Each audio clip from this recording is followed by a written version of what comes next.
All right, we are live. Welcome to our 2020 NBA Free Agency Show. This is Basketball News' show. We are here to break down every rumor and report as they come out related to free agency, trades, anything NBA offseason related. We will be talking about it. I want to go through and introduce everyone really quick, and then we'll go ahead and get right to the rumors. I am joined here by Spencer Davies, who is a writer and editor for basketballnews.com, Eric Pincus, who is a contributor and writer at Bleacher Report and Basketball Insiders, Nikias Duncan, who is a writer for basketballnews.com and an upcoming podcaster. He will be hosting a podcast in the future. We also have Jeremy Berman, who is the director of research and analysis for Babcock Hoops, previously worked in the San Antonio Spurs front office, and then Clips from the Follow Through with Clips and Drew, the podcast that's part of the Basketball News Podcast Network. Guys, thanks for doing this. Really appreciate it. So let's just go ahead and jump right into the rumors. Spencer, you want to, while I get everything ready and tweet it out, you want to go ahead and give kind of a rundown of the latest news? Yeah, it seems like Gordon Hayward is a hot name on the market right now. There's been a lot of talk about Indiana trying to get into a sign and trade situation with him in Boston. Obviously, he declined his player option yesterday, so that was a very, very surprising move considering the amount of money that was on the table there. I know the first thing that we saw today, as soon as moratorium opened up, is that Goran Dragic is going to sign a deal to stay with the Heat, a 2-year deal, I believe it was. Good. So those are some moves right off the bat.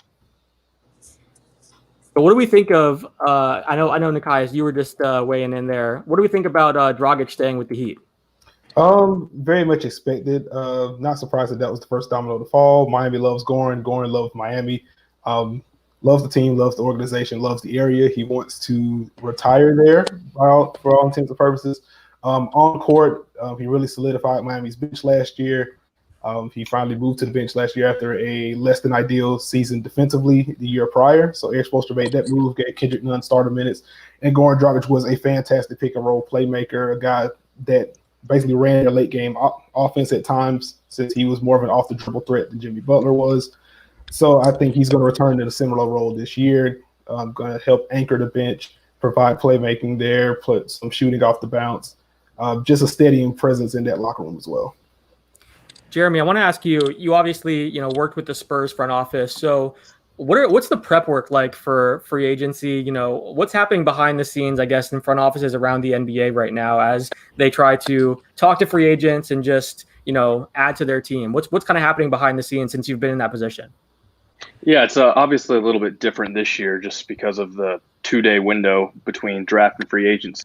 In past years, we had about that 9-10 day window, and so you have time to welcome in your draft picks to your city, introduce them to everybody, kind of get familiar with them, and then hop right into free agency prep. You've got your strategy groups and capologists around the league, prepping, basically going through every possible scenario.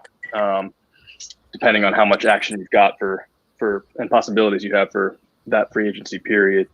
And so, you're pitching those to the GM, to the president of basketball ops, and you're trying to figure out every iteration possible to be as prepared as possible. And a lot of times in the past, teams will fly out to LA or such and such to be prepped to have face-to-face meetings. But obviously this year it's a little bit different. I'll be interested to see if there's reported, Zoom intro meetings, trying to recruit players and whatnot now that free agency is officially started. But yeah, so that face-to-face element will be lacking a little bit, but it'll be interesting to see how that's different. So it appears Leonard is also re-signing with the Miami Heat. That is out there now. So Nikias, back to you for a second. What are your thoughts on that move? I'm honestly a little bit surprised. Leonard is another guy that has expressed interest in coming back.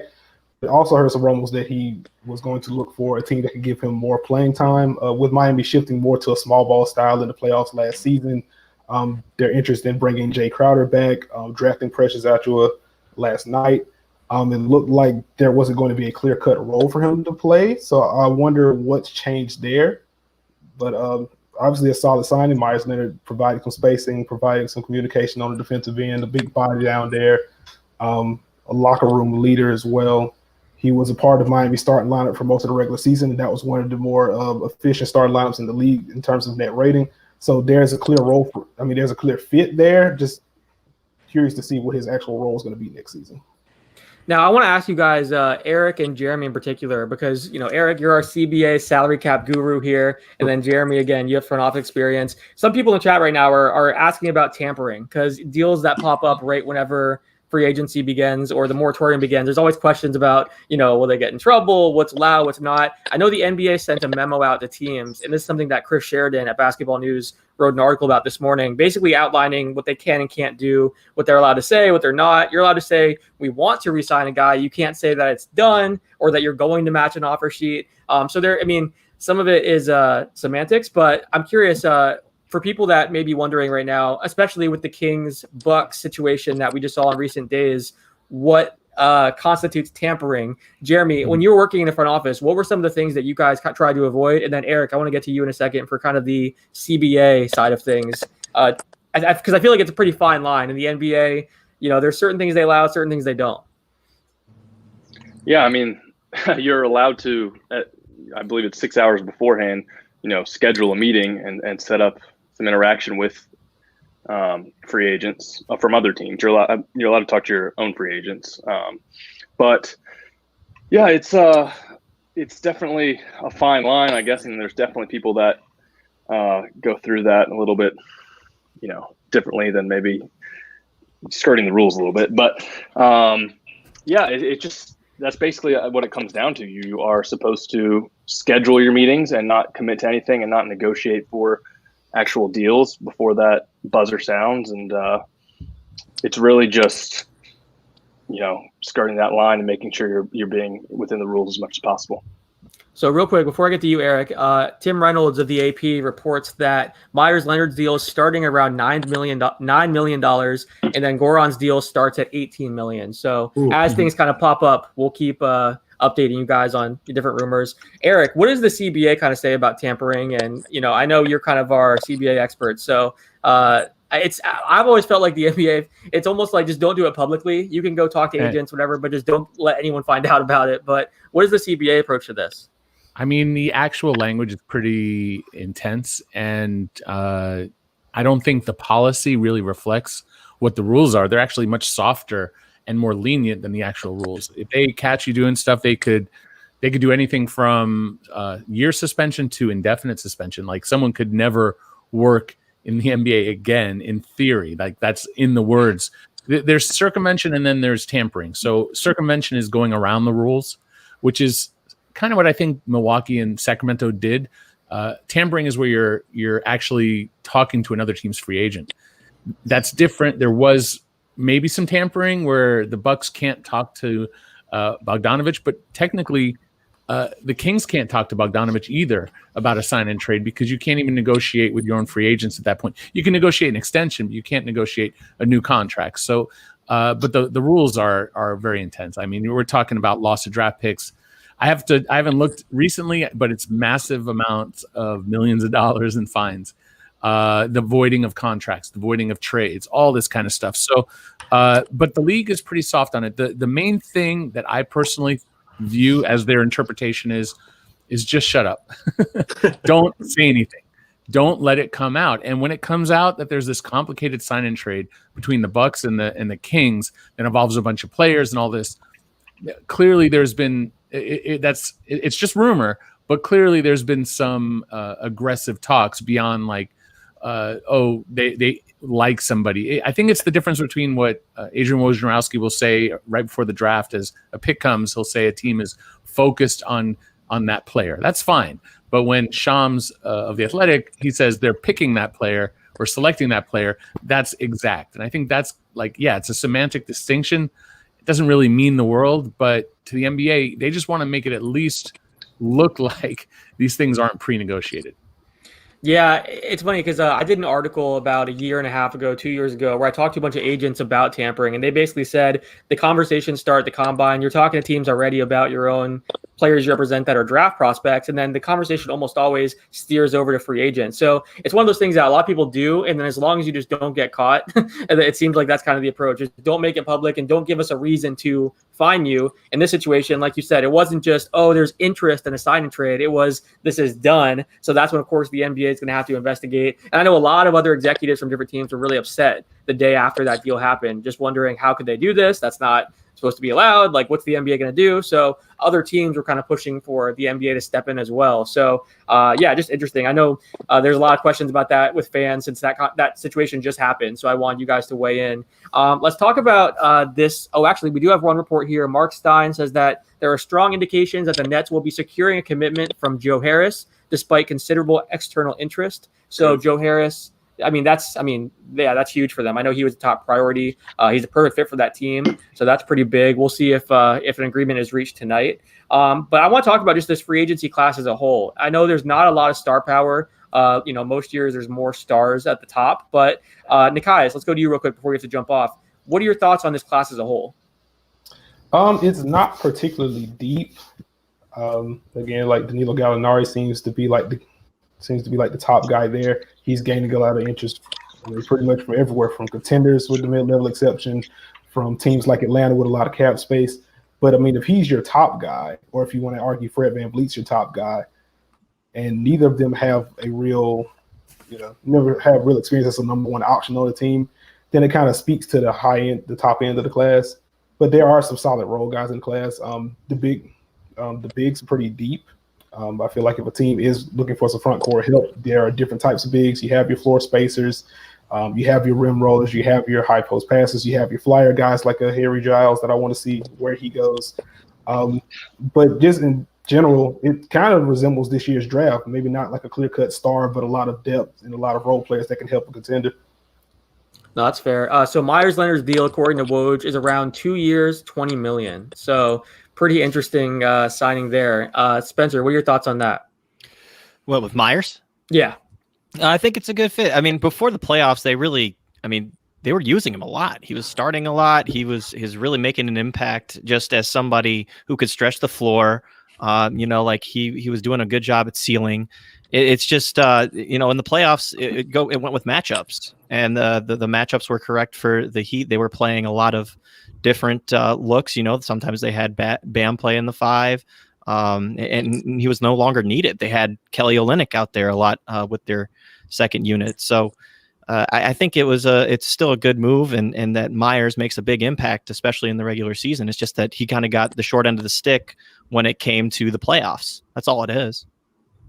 So I'm curious, again, Gordon Hayward's one of the bigger names that's being mentioned. There were some reports that he wants to end up with the Pacers. Other teams are showing interest in him as well. I know that was one of those surprising moves when he decided to opt out because he left so much on the $34 table. million. He's never going to get that again. He won't get that $34 million. But I can understand if he's thinking, okay, I can take this big payday or I can sign, get some more long-term security. That's kind of the trade-off. So I get it. But yeah, it made me wonder, was he the kind of, one of those guys that maybe had something lined up before deciding to do that? Again, wouldn't be totally allowed, but it happens in the NBA. So I'm curious with Hayward, if he does go to Indiana, how do we feel about that fit?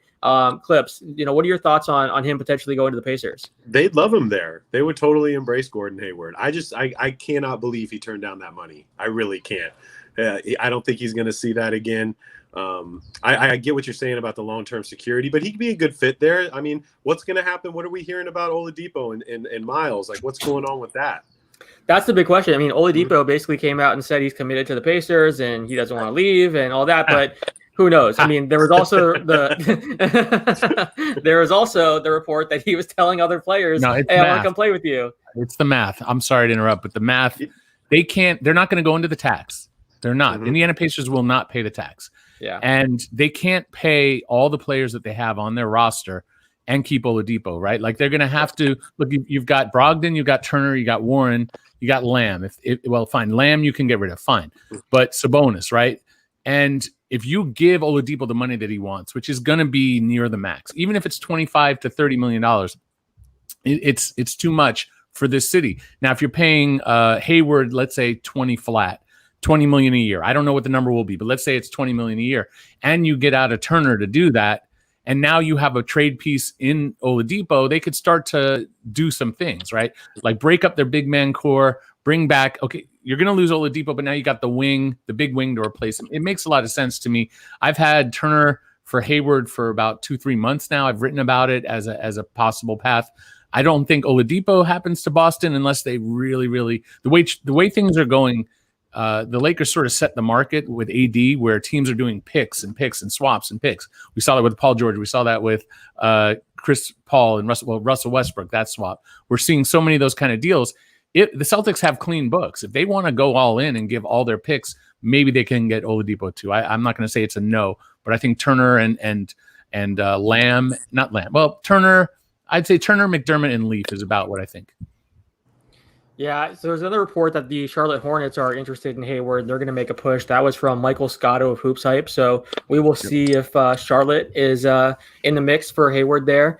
There was also a report from, I think, Sportando that Bogdan Bogdanovic is going to sign an offer sheet with the Atlanta Hawks. So that's another situation worth monitoring. Again, he was in the possible deal with the Kings and the Bucks, and then that is now dead. So he's having to go out there and see what else. What his other options are. So that's another one worth monitoring. Celtics and I'm trying to keep. Oh, here we go. There's a few other reports popping up. I'm trying to keep track of it all. And by the way, too, if you guys see any reports that we haven't discussed already, feel free to jump in. And I'll jump in now. Yep, there's an overseas signing actually. Real Madrid guard Facundo Campazzo has agreed to a 2-year deal with the Denver Nuggets.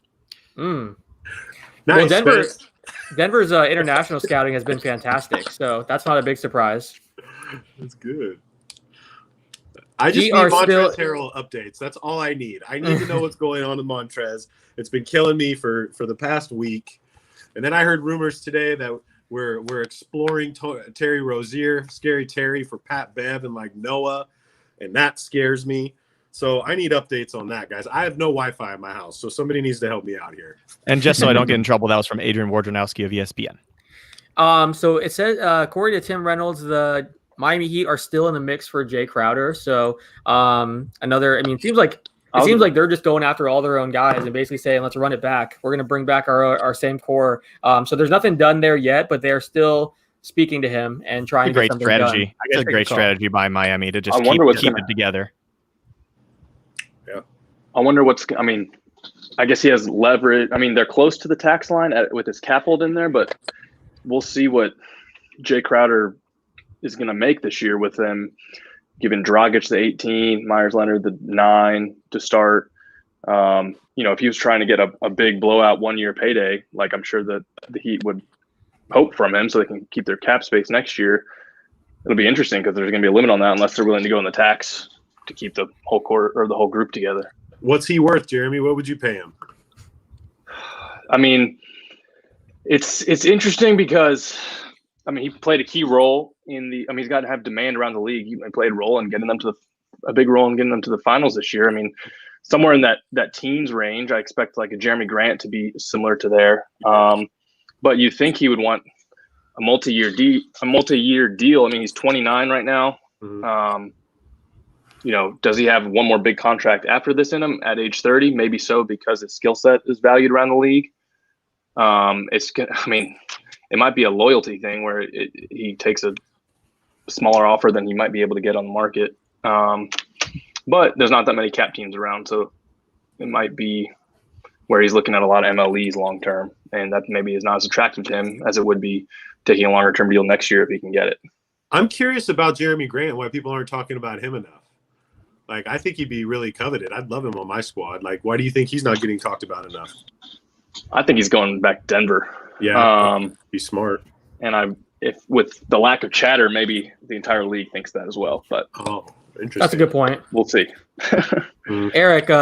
Eric, you were on my podcast recently, which is part of the Basketball News Podcast Network plug. And we talked about teams that have cap space this offseason. Now, obviously, it depends on what moves happen and things like that. Sure. But which teams kind of project to have the most space? And do you think we're going to see those teams be aggressive? Like, for example, I know we were talking about this during our draft show. Atlanta's a team that seems like they're going to be aggressive. They're trying to make win now moves, while other teams may actually wait and not use all their cap space. What's kind of the latest in the teams with the most space? The Knicks have a ton of money. The Hawks have a ton of money. The Pistons have a ton of money, and Charlotte has a good amount of money, like 20 million in that range. So those are like your main players. The Hawks want to win. They want to make the playoffs. I don't know if the Knicks should be doing that, and I don't think that they are. I think their goal is to be. What, you got something, Alex?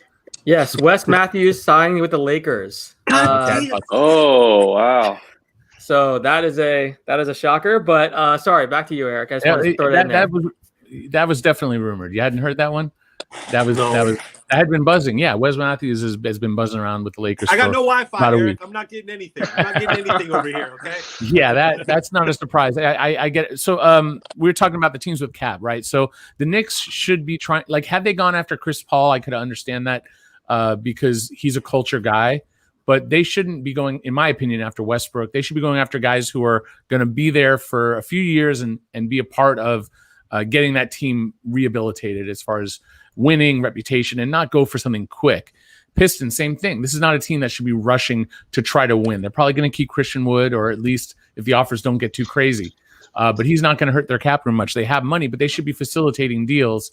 Same with the Knicks, facilitating deals, get picks, get good players, not necessarily elite players. But the Hawks have a different approach, which is to go for it. And I think Mitch Kupchak, with his money, he's going to go for a good player. So if he can get Gordon Hayward, he's going to go try to get Gordon Hayward.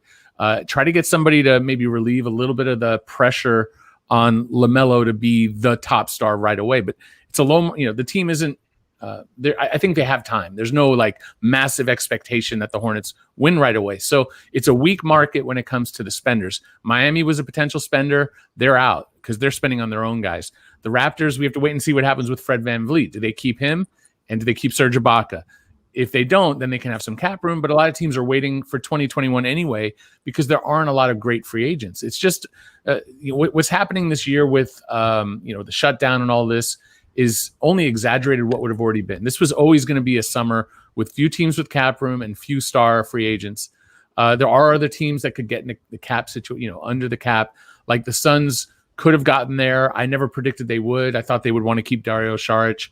And they ended up trading for Chris Paul, and they're not under the cap. So there's just not a lot of room, which kind of sets the market at about $10 million for the little bit less, but the mid-level exception. And not every team's even going to have that kind of money. So it's a weird market like that. This is really a down market. That's why we had so many trades leading up to the draft, and it's why we'll have more trades because you can't really fix or improve your team through free agency enough. So you're going to have to trade. Oh, for sure. So real quick, with Wes Matthews going to the Lakers, let's talk about the fit there. Spencer, you want to jump in? Yeah, no, I mean, it's a good fit just because, it sounds so prototypical, but 3-and-D guy. And I think that Nikias did a really nice job when he was picking him as a target for the Lakers and his free agent pieces. He made a very good point. Wes did a great job guarding Jimmy Butler last year in the playoffs for the Bucks. And, I believe it was a couple of years ago that I talked to him, and he thinks that, even after these injuries, that he is still very, very, fluid in his movements, and he doesn't really have those issues in getting from place to place. So I think that this is a good addition. It's a cheap option. He signed a $3.6 million deal with Shams Charania, just reported. So the Lakers, get a nice plug-in piece right there. And I mean, depth and all this other stuff going with LeBron and possibly AD when AD decides to make a move to come back as expected. But I like it a lot. And I think that Wes is going to get a lot more of a nice, like spotlight here with the Lakers as well. And maybe make himself some more money because it's a 1-year deal. Someone, I don't know the source of this, but someone just told me he's getting 3.6. So that means he's getting that's their biannual exception. So that would, it doesn't have to be. It could still be their mid-level, but it looks like they're operating as a team that might have a hard cap this year. And if they're spending 3.6, and if they're going to try to spend 9.3 of their mid-level, they may run into money issues in how much they pay KCP. So something to watch for the Lakers. Will they be a hard cap team, which caps them out at 139? Or are they going to use part of the mid-level to use to sign Matthews, which wouldn't give them a hard cap? Something to think about. Do you think that they're going to split it, or do you think that that's going to be the way they're going to go? Well, I think the first thing is here's 3-6. We're going to sign you at biannual money. We're not sure yet what we'll do. And so you don't have to sign them yet. You can't sign them yet.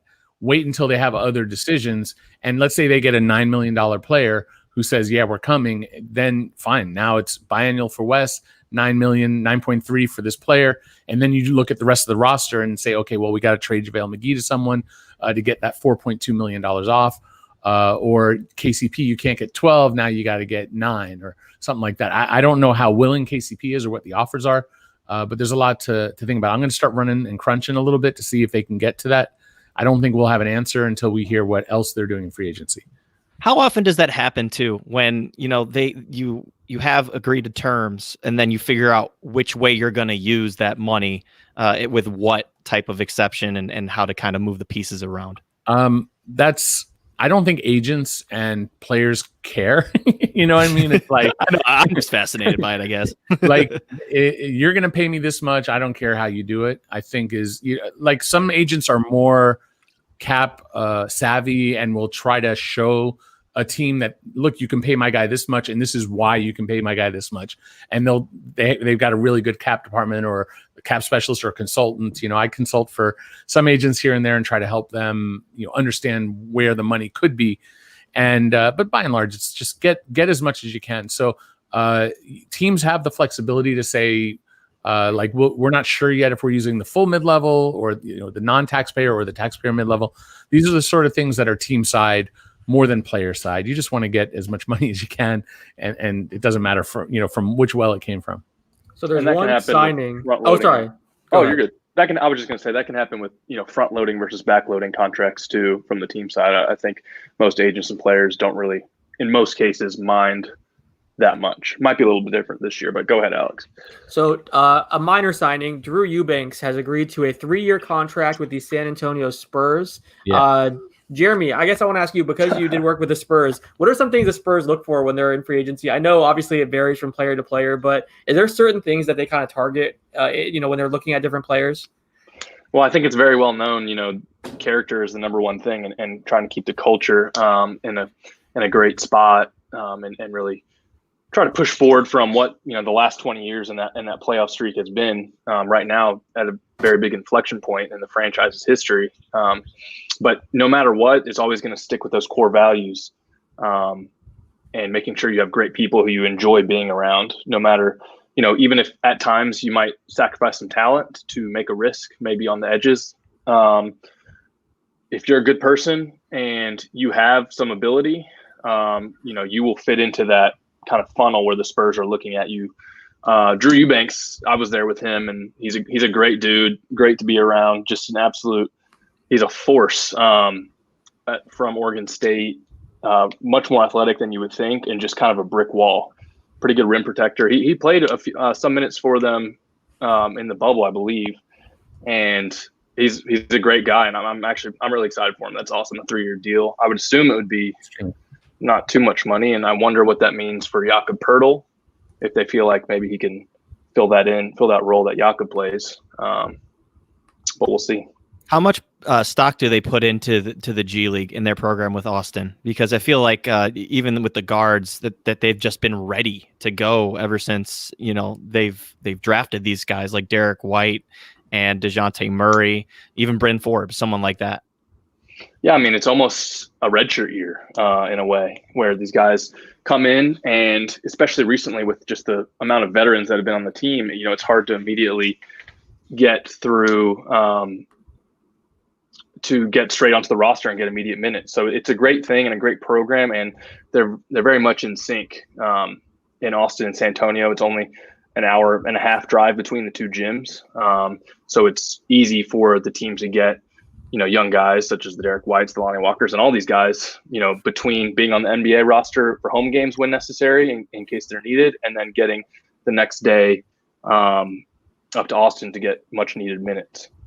So we have a few comments here and questions in the chat. I do want to say, if you guys have any questions or comments while you're watching, definitely drop them in the chat. I'm going to try to incorporate them and make sure, we get to your questions here. So we have a question from Ryan Groves 30. Actually, two of the questions in the chat right now are about the Warriors and possibly them targeting Avery Bradley. He says, should the Warriors target Avery Bradley? What should be their next move? And then S. Jordan 144 also said, I hope the Warriors get Bradley and Aaron Baines or Serge Ibaka. So a lot of Warriors questions right now. I guess, Eric, let's go to you. You do a great job with the Hollywood Hoops podcast and talk about different, California basketball teams here. So what are your thoughts on Avery Bradley and his free agency and what the Warriors could do? So the deal with Avery, he didn't go to the bubble, right? You could tell he's definitely a different kind of person in his motivations. I don't think that Wes's primary motivation is money, and that's commendable, right? A lot of people are in this league, and it's all about getting the most money first and foremost. And in his case, he wanted to be with his family, worried about, he's got children. And so for me, and from my understanding of Avery is he doesn't want to be on one-year deals. He doesn't want to be bouncing around. He wants to be with a team so he knows where he's going to be, where he knows where his family is going to be for multiple years. And admittedly, you can be traded, and so there's no true security in this league, but he's going to, in my opinion, look for as much of it as possible. He may also look at role, like he saw the Lakers play pretty well without him. Maybe he feels like they don't need him and they're going to develop other players. Dennis Schroeder, obviously, coming in changes the dynamic. KCP is back. They've got the kid Taylor Horton Tucker to develop, who they're really high on, and then Alex Caruso. So, not to mention Wes Matthews. So he could be looking at and saying, it's not really for me for minutes. It's not me because maybe they're only offering a one-year deal. Maybe it's time to go somewhere else. He's an undersized point guard. He's always been. He's not a true point guard. He has basic ball handling skills, but he's really a two guard. And he's only about, I don't know what he's listed at. Maybe 6'1" or so, maybe 6'3". I think 6'3", maybe. He's bigger than his height because he has long arms. Very tenacious defender. Not like your great decision maker with the ball because, like I said, he's not a point guard, but he's like a better ball handler decision maker than Kentavious Caldwell-Pope. Streaky shooter, sometimes really hot, sometimes really cold. But he's a very good on the ball defender where he wants to get in your jersey, and that is good for certain defenses, really good for the Lakers defense. Not good for a lot of teams where that's not what they want, where the guy on the ball is only guarding the ball and isn't really, with blinders on, isn't really looking at what else is going on. That's kind of what the Lakers wanted, so it worked. But he's a great guy from my experience. I've known him for some time. A little bit with the Clippers, a little bit with the Lakers, and I'm really fond of him, and I hope that wherever he ends up, whether it's back with the Lakers, which I don't think, but it's possible, or somewhere else, they're going to get a really good teammate. They're going to get a tough player, and to me, he's an asset on a good team. So what do we think real quick, we have one report from Woj. He said that DeMarcus Cousins is getting some early attention from teams. So possible interest in DeMarcus Cousins. That's pretty interesting. So what do we think the Warriors are going to do? Because, again, that's a few of the comments were about. We saw Klay Thompson have the horrible injury. I think everyone's really bummed about that. But they acquire Kelly Oubre Jr. What do we think the Warriors could look to do? Spencer? I mean, I was just going to mention Kelly Oubre, just perfect there to come in and kind of soften the blow a little bit of a terrible injury that happened to Klay Thompson just during a practice session. But I mean, Avery Bradley would be perfect as just a plug-in guy, just because they're missing something at that shooting guard position. I mean, you guys kind of just already broke down what Avery Bradley could bring to the table defensively. And you know, a reliable enough shooter that it could work. Obviously, he's no Klay Thompson, but you know, it just moves around the edges. I don't think you got to go a little too crazy about this. You have Steph Curry coming back, Draymond Green coming back healthy. Now you got Kelly Oubre in there. I think they've got a solid core. And not even mentioning the rookie James Wiseman. They're bringing in 7'1" and are really going to make an impact. I think right away for this team. Just moves around the edges, I think, for Golden State, in my opinion. So one real quick, there is a report from Shams Charania. I believe he was on Stadium's like one of their videos. He said that a Russell Westbrook for John Wall trade could potentially still happen. It could come alive again. That was obviously reported a few days ago that Westbrook for Wall was a possibility. I want to ask you this, Nikias. I know you're a big John Wall guy. You're excited to see him back on the court and healthy again. What do you make of a Westbrook for Wall trade and how that could look for both teams? It's obviously going to depend a lot on John Wall's health. If we're to assume that, after the year and a half or whatever it's been, Wall comes back, if we were to assume he's 85% of himself, 90% of himself, he's still going to be one of the fastest point guards in the league. He's still a tremendous passer. He's a fine defender, and the potential there is more than how fine when he's locked in defensively. I think the big thing with a deal like that is that Wall has a relationship with James Harden, and I think you want to do anything that can kind of make James Harden happy at this point, because it seems like he's really trying to push his way out of there based on what's happened over the past year or so.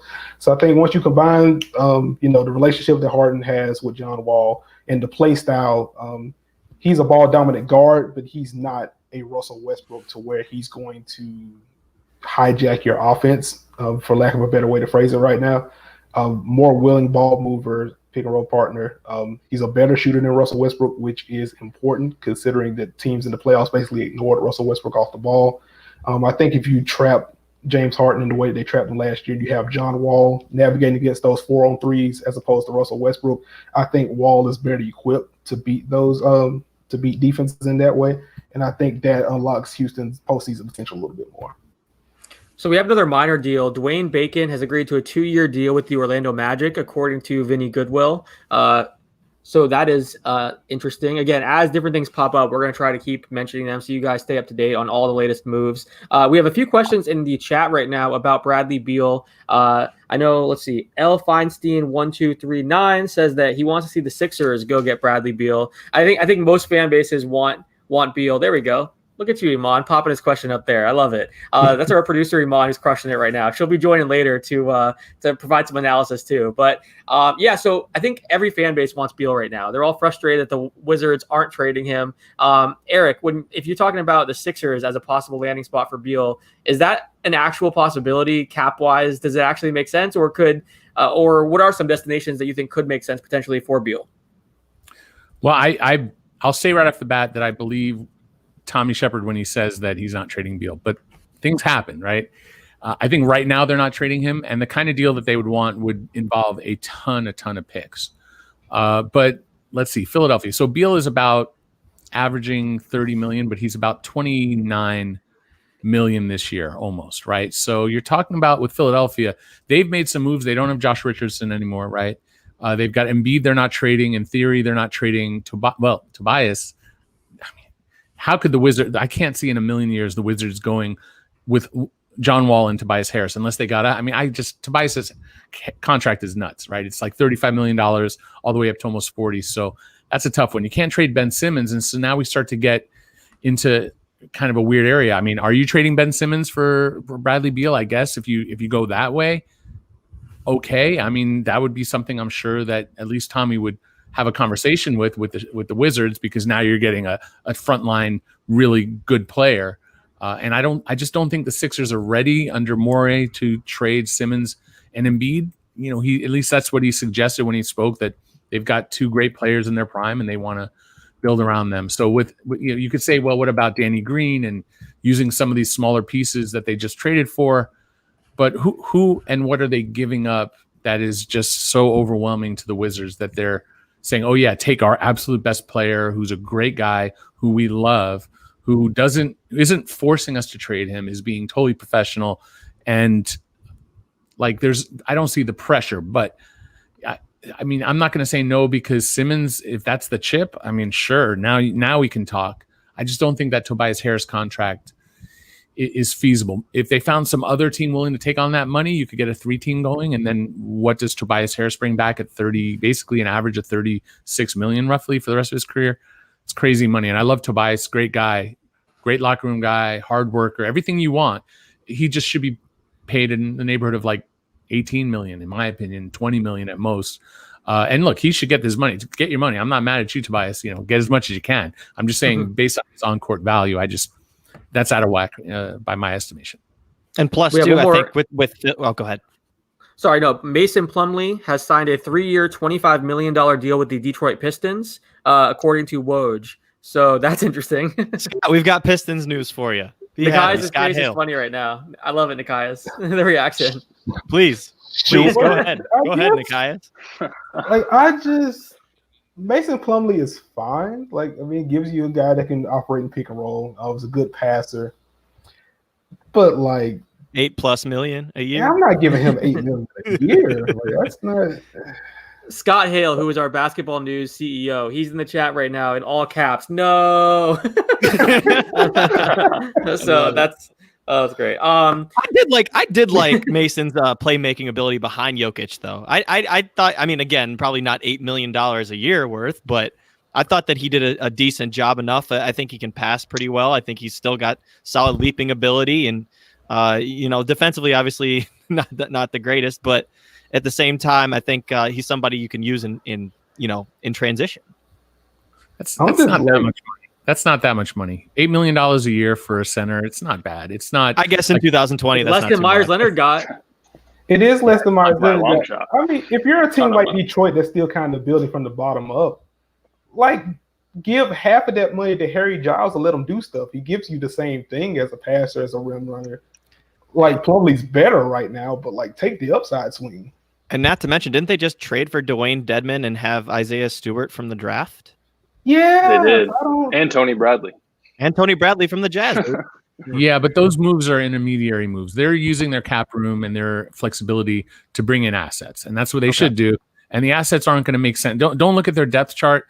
And even if they end up with 4 centers going into the league, into the season, that might mean that they're looking to make deals at the trade deadline. I mean, we're going to see some mess. Like if you looked at the Pelicans and if you looked at the Hawks last year at this point, they had all kinds of stuff going. Guys in, guys out, guys in, guys out.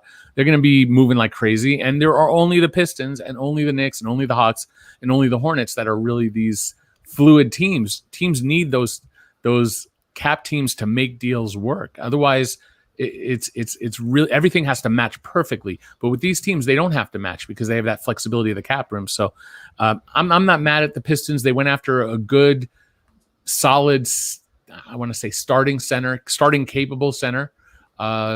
It's not crazy money, and it gives Blake Griffin they have to try to win, right? It's like you don't want to be absolute dog meat.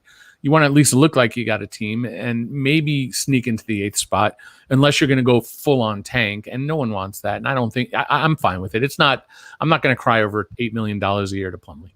So back to that asset. Go ahead. Go ahead, Jared. Eric, where did you have them cap room wise, I guess, Yeah. before that? Because I think I had them only about 10 pretty much renouncing everybody. Right, and that's the thing is that, and give me a few minutes on that. I'm still trying to track. I haven't worked up the Pistons lately. The last thing that they had was they brought in Dedmon and traded out Snell, right, which was pretty cap neutral. Snell and Kyrie Thomas went to Atlanta, and then let's see, Detroit got Dedmon, right? Wait, no, yes. Who got? Yep. No, and then so they gave up Kyrie, and then I believe. They've got Ariza, and Ariza reportedly, and this was something that was the variable why I couldn't finish it. This page is because I don't know for sure how much it was guaranteed of his contract. There are some reports that it's 12.8. It could be in the neighborhood of 6 or 7 million, because let's see, he's going from Portland, right, to Houston. And yeah. to do that, he needed to be guaranteed. He had only about 1.8 guaranteed. He needed to be about 7.1 for that deal to be legal. But there were some reports, and since there's no deal yet, at least I haven't seen it. Unless it came through in the last, and I don't think it can come through until next. It might be something that has already happened. I don't think it has. But let's say they guaranteed him 12.8 to make it work. That's a different number for the Pistons, obviously. So let's work with 12.8, and I don't know the exact figure for Plumlee, but we'll just throw in $8 million to just kind of get the ball rolling. So you have to work with me to make sure that I've got every player right. You've got Griffin. I've already got a mistake here. I've lost one player. Hold on. I'll run down my list and we can see if it matches, if that works. Yeah. Go ahead. Griffin, Dedmon, Ariza, Derrick Rose, Magruder, Tony Bradley, Sekou, Musa. Jeez, I've got Yeah, Holy it's crap. Brand new a roster. lot of new faces. Svi I've got still in there. That is not Yep, they're guaranteed. keeping speed. And then the 3 picks: Killian Hayes, Isaiah Stewart, Sadiq Bey, and then I've got Christian Wood's cap hold still in there. Right, for sure. So they're running low on money. Come back to me on the Pistons. I'm going to crunch it a little bit. So we have a few comments here in the chat. There's been a few questions about what the Bucks are going to do. I know Landoc, I believe it is, 88, asked what they should do with Bogdanovich moving on. Basically, look at that. There it is right there. Should they go after Evan Fournier? And there was a few other comments too about the Bucks earlier. So, I mean, obviously they're in a position where they're trying to appease Giannis, and that's why the other night it seemed like such a big win for them, being able to get Holiday and Bogey. Now, what do we see them doing? Does Fournier make sense? Nikias, I'll go to you. Sure. Like, I feel like he's worse than Bogdanovich. So Yeah. if you can land Evan Fournier without giving up Dante DiVincenzo, then by all means go for it. I'm not sure why Orlando would do that, and I think that becomes a little bit more difficult with them waiving Ersan Ilyasova anyway. I think there's still some pretty solid shot creators in the free agency class. I don't think they have to go that high. Keeping an eye on Utah to see what they do with Jordan Clarkson. It seems like they want to bring him back, but if not, I feel like Clarkson may be. Milwaukee has their full mid-level exception, if I'm not mistaken. Maybe Clarkson takes a 2-year deal and then tries again in free agency short term. I feel like that's a guy that can kind of bolster up their bench if they're looking for a shot creator. On Clarkson, I have a number. See if I still have it handy. I heard that the priority for Utah, and I think the number was between 14 and 17 million to make it work. Yeah, I think 14 million is the one that works for them. That still allows them to use they could still use a non-taxpayer mid-level at 5.7. I have them. Yep. The number I have was exactly 14 million for Clarkson. If they do, I don't see him getting more because we talked about there's no teams really with cap room. And Pistons are running out of money if they haven't already. And so, and if the Hawks are doing all, Gallinari, which I believe to be the case, and either Bogdanovich or Rondo or both or all three, they're not going to go. And so then, if the Knicks are giving Clarkson a lot of money, that doesn't make sense. If I'm Mitch Kupchak, he drafted Clarkson, so you could at least argue it. But they just got LaMelo, who's basically the same position. So 14 million. Most other teams are going to offer up to 10, right? 9.3. And I don't know if Clarkson's a priority for teams, but he's a massive priority for the Jazz. Has a role on a playoff team. They love him. They love what he does. And if you're giving him 14 million over multiple years starting, that averages up to, let's say, $16 million a year. If you give him a 4-year or whatever, they can give him 5, but let's say 4 years it's maybe in the neighborhood of 64 or above or right around there. I think it's reasonable. That's where I have Clarkson going, but we'll see. In the comments, there's been, Glenn Q. Spooner Street said TJ McConnell for Zaire Smith is a rumor that's out there. And then Knicks Click asked, would Fred VanVleet be a good fit for the Knicks? VanVleet's interesting to me because he's going to receive a lot of interest. I know Raptors fans, they're hoping that he resigns, but I know Tommy Beer wrote a great article today, our former colleague Tommy Beer, about how the Knicks need to go out and sign him, and he would help them turn things around. How do you feel about VanVleet as a possible fit on the Knicks? Well, I'll go ahead and say this. First of all, the Knicks just, parted ways basically with 6 players yesterday. Yeah. So they definitely cleared some space out and cleared some roster out too. But I think that VanVleet, he would be able to make a really good partnership with Obi Toppin just in fast break situations and in transition.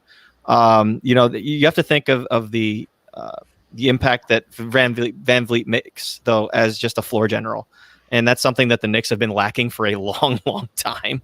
I can send it off to somebody else, but that's my biggest take away from that is that the Knicks haven't had a point guard to be able to just handle the ball and run an offense in quite some time.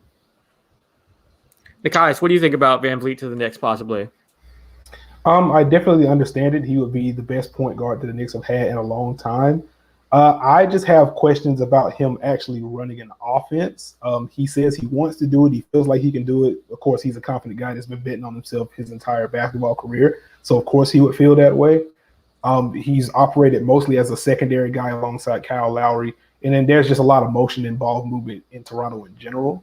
So if he does have playmaking limitations, it's kind of hidden by the players that Toronto has and also the system that they have. So I am a little bit curious to see what he looks like as the lead ball handler. If he proves to be able to do that, then I think that makes a lot of sense for New York. A guy that can get them into their offense, can make plays out of pick and roll, can shoot the ball, great point of attack defender. In the prime of his career, that's going to take a lot of pressure off of RJ Barrett as a playmaker. That unlocks Obi Toppin as a pick and roll guy. You have to make sure that you have a point guard that can feed Obi Toppin if you're going to return any kind of value from that pick, because I just have very little faith in Toppin defensively. So if Fred VanVleet can be an actual table setter, then I think that makes a lot of sense for the Knicks. So do you have your doubts on VanVleet being able to run an offense, or are you just kind of in wait and see mode? It's mostly the latter. Like when I watch Toronto, I don't really see him making advanced reads in pick and roll. And that's not necessarily an issue, but if you're not a point guard that can make elite reads or make those anticipatory reads, he's a guy, if the defense rotates over, he can make the simple pass. He can make the lob, the big plays, far over, whatever. I don't see much manipulation from him. So I think if you have a point guard like that, you have to have more playmaking elsewhere. I just haven't seen enough from RJ Barrett to say that he can be the guy that makes that a better fit for VanVleet. So, but it's still wait and see mode. We haven't seen him in that role. So okay, yeah. So you have him more in that combo guardy kind of feel. Yeah. Okay, gotcha. And when if RJ is running that pick and roll, you can't underestimate VanVleet's shooting ability. I mean, no. The Knicks have had no shooting ability whatsoever to even maximize RJ Barrett with all these power forwards, but him being that more of that combo guard role that you're talking about, I mean, just getting him off the ball and just attracting some shooting gravity is going to be a huge help for RJ if that happens. Okay, Alex. Go ahead. I'm trying to get. Yeah. Just want to make sure I have the names right. I'm just trying to work up the Pistons. I think they're pretty much out of money as far as I could tell. Jeremy, you had Blake, Dedmon, Bradley, Svi, Musa, Rose, Dumboyu, Woods Caphold, Ariza, assuming 12-8, Plumlee, Svi. Nope, I've got Svi twice. There you go. Yes, and then Killian Hayes, Magruder, and Bradley. Did you have Isaiah Stewart and Cba in there? Are these second rounders or first? They were first rounders, right? They had 3 firsts, I think. Let me check my numbers here. Yeah. Let's see, what do I have for them for first? Man, they've been shout out busy. to the capologists, by the way. These guys are just doing great work. This is amazing. I love it. Yeah, so they got Isaiah Stewart in trade. Jeez. I mean, I'm happy for them because the Pistons have sort of not been good for a long time. They haven't really been a team where you're like, oh, they're a factor, right? Like they've been kind of dormant the last number of years. The moves have always been kind of puzzling. Yeah, Sadiq Bey, I see it there. Okay. I guess my question is if they have $10 million, I haven't had them about $10 million in room before the Plumlee signing. I mean, is that the best way to maximize? It's only been an hour into free agency. Who knows if a trade partner comes up as a third party to facilitate a deal like we were talking about earlier, with a $10 million contract dump. Yeah, I mean, at this point, like I have them at $4 million without Isaiah Stewart and Sadiq Bey. So clearly they've spent, and so. I mean, they still have Christian Wood. They still can trade Ariza. So it becomes a question of, are they trading Ariza because if they're under the cap, they can aggregate right away. Can they do Ariza and Rose, or are they thinking, let's compete with Blake and Derrick Rose and Ariza and Christian Wood back maybe, and all these players that they have, plus the young ones. To me, it's, I'd like them to commit to one or the other, but maybe they're not ready for that. So this is the year because there are no fans, right? We don't know, but at this point, fans aren't going to be in a lot of arenas. So if you're going to be hot garbage, no offense, on the floor, this is the time to go be hot garbage. Enjoy. Like you don't have to worry about fans not showing up because they're not show up anyway. So not to mention that the veterans too in there can really be nice, leaders for those younger guys in the locker room. I mean, that's at least one thing if they are going to go that route and keep Ariza around and keep, Dedmon, Blake, all those guys that have been around for a long time, kind of bestow some knowledge upon those rookies a little bit. I mean, that's one way. Did you guys see real quick? There was a report from Gary Washburn, the Boston Globe. He said this was a while ago, but he said the Pacers offered Miles Turner and Doug McDermott to the Celtics in a potential sign and trade for Gordon Hayward. He said Boston reportedly wants either Victor Oladipo or Turner and T.J. Warren. What are your guys' thoughts on that? I hadn't seen that until just now. So just to make sure I have that right, like Boston wants T.J. Warren and then one of Depot or Turner, or they want Depot or Turner plus Warren? That's how I took it. It was either Oladipo or Turner and T.J. Warren. Okay. Yeah, go ahead. You go ahead. You go ahead. I've had Turner for literally months, ending up with we talked a little bit about the Pacers not going into the tax, going to the Celtics for Hayward. Obviously him opting out was a surprise, but if he can get like $60 million over 3 years or maybe more, whatever it is, that's certainly better than 30, whatever it was, 35, whatever his contract was. You say, oh, well, he's not making as much per year, but over the life of that contract, it's better. But I think the Celtics are known in this league for being greedy, and I don't think that's really a bad thing. But everybody wants to get the most out of what they have when they're offering it. And the Celtics are sort of known for asking for the world and then asking for more and asking for more. And they get a lot of deals that don't go through because they expect to get great deals. They got a great deal. Rozier for Kemba Walker was a great deal. The deal that they got years and years ago with the Nets that set them up for their entire future, that got them Tatum and Brown and the situation that they're in now was a great, great deal. And good for them for hammering teams and trying to get it. But I don't see how they do Oladipo unless they're giving up tons and tons of picks just because of the way the market has shifted since the Lakers did AD. Everybody's giving out pick swaps and two picks, 2 firsts, 3 firsts, plus pick swaps, plus young players. And the Celtics can part with some of their young guys. I don't know if, I'm sure that they would be willing to move a Romeo Langford or maybe one of the Williams boys, there are Carson Edwards. Like, they've got some young players and they have a clear set of books. They don't owe any picks to anybody, but they don't have any more picks. That was kind of the charm of the Celtics. They were offering, we got all these picks. They don't have all these picks anymore unless they're trading some of these guys they just drafted. They already traded one of them away anyway from the draft, or they're about to trade Bane. So yeah. We'll see what happens. They're going to ask for the world. I don't know if Oladipo's enough. Rather, what they're giving Indiana is enough.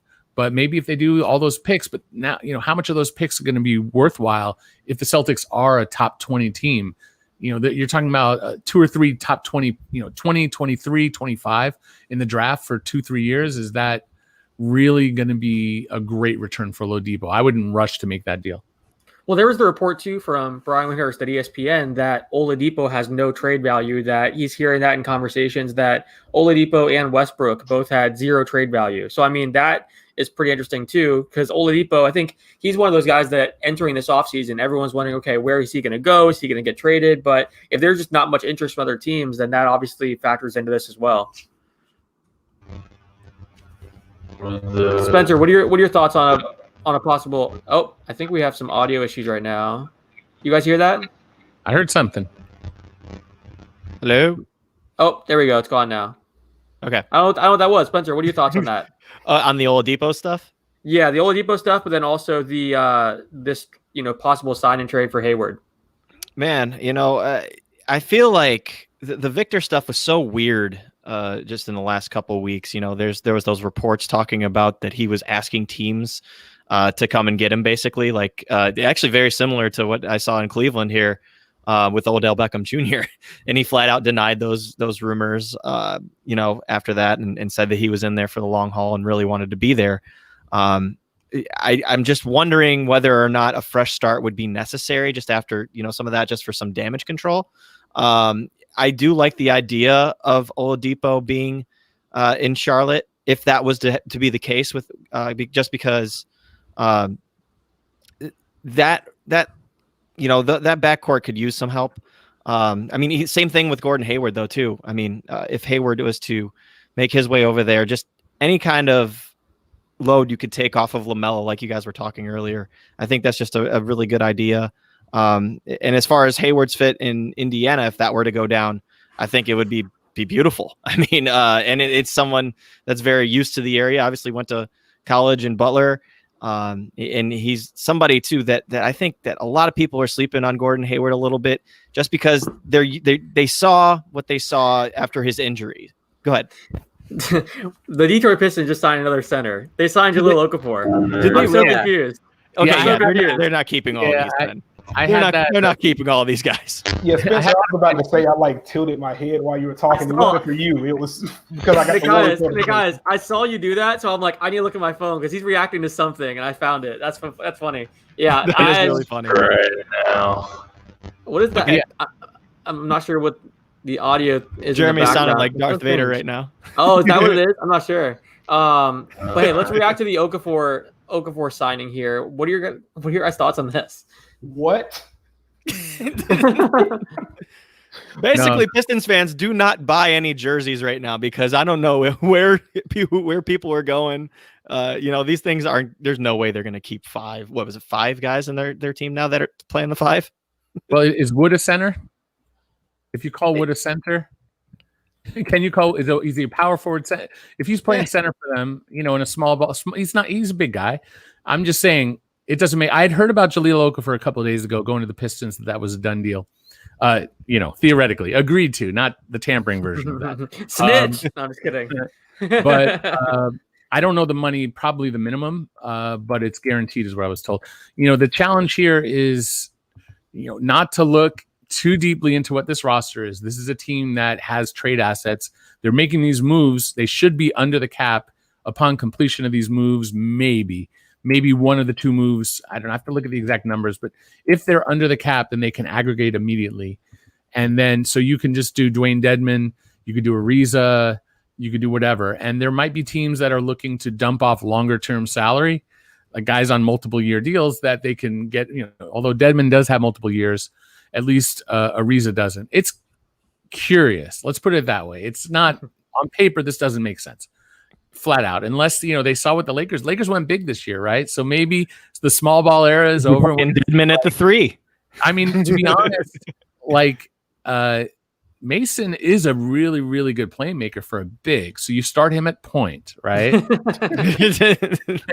All right, then let's see. Tony Bradley. Okay, Dedmon the 5. Bradley. Wait, Wood will play 3. Bradley, we have Blake too, right? So I guess we got to fit Blake in there somewhere. I don't know. Scott is crying watching this right now and just being like, what are we doing? I did want to ask you guys, though. So we're an hour into the moratorium period.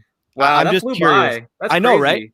But what I want to know is it been a little quiet for you? And I know it's not the most attractive free agent class, but I feel like we haven't heard any big names yet.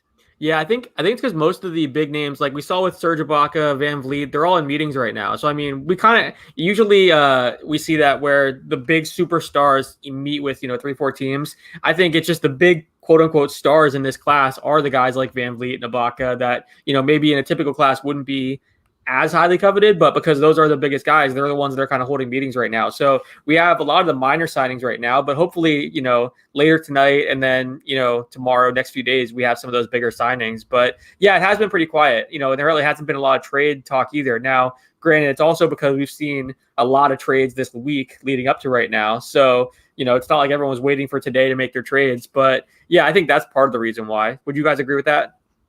Yeah, I would just counter and say I feel like Detroit has made all the big signings. But beyond that, I do agree with you. We just saw Nikai's tweet in real life form. This is awesome. We did. We saw it in real life. That was great. Form.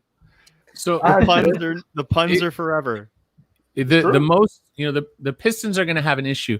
The most that they could pay to keep Christian Wood now is the early bird exception. Like they probably weren't going to use their cap room on Christian Wood. But the most that they can pay him is 10-1. And basically they need to set aside about $1.6 million of their cap room for Wood. They can then sign him to 10.1 for multiple years. If there's a team out there that is willing to give him 15-16 million, there's nothing they can do about it. He's not restricted. So they could lose him. I don't know if that's a thing to cry about or to be happy about. Is Wood a must-have? Is he a must-bring back? I would certainly think from an upside perspective, if you're considering Wood versus Plumlee and Okafor, I would think you would want to keep that flexibility open for Wood, but I don't Maybe know. they're not willing to pay. Maybe one, there's no market above 10-1. They'll keep him for early bird. Done. And in which case, you've got too many bigs, and probably Deadman and other pieces are probably going out somewhere else. Or maybe they're just like whatever. Maybe they like bigs. Or maybe they're letting Wood go. I mean, it's very possible they just don't feel he's worth the investment and that it's overhyped and that's not the right play for them, in which case, sayonara. So we'll see. Yeah, if we're looking at who it could possibly be the other players in the market, Atlanta is rumored to going after all these other guys, and they've got the Collins, Capella, Okongwu trio already. So that's probably stopping them from going after Christian Wood. I mean, Charlotte is interesting at least. Yeah. They've got some money. We have one more minor signing. Patrick Patterson is returning to the Los Angeles Clippers on a 1-year deal, according to Woj. His agent confirmed it. So Patrick Patterson back to the Clippers. Just want to throw that out there. Okay, I'll throw out one thing. Patterson, and by reports, Myers Leonard and Goran Dragic, by virtue of signing back for 1 year, even though the other guys have the Miami guys have options, they cannot be traded without permission. It's the 1-year bird rule. I made a video of it this last season on KCP, Contavious Caldwell-Pope, and why the Lakers couldn't trade him without his permission. So Patterson, Dragic, and Myers Leonard basically have a no trade clause. It's not exactly right, but similar to a no trade clause. Tough.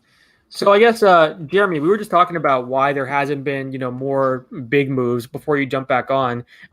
We were talking, basically there's been a lot of minor moves so far. And I think part of it's because the bigger guys are holding free agency meetings and stuff like that. But when you're on the team side, what's it like? I mean, you're waiting on these guys to make their decision. I know that has to be really frustrating because you want to make other moves, but you also have to hold out hope that you could land one of the big guys. What's that kind of like when you're on the team side and you're waiting for these guys? And sometimes it can take, I know on the reporter side, it's frustrating when it's taking 7, 8, 9 days and you just want these big moves to happen because you're kind of on call for that entire week. What's it like on the team side when you're waiting on these players?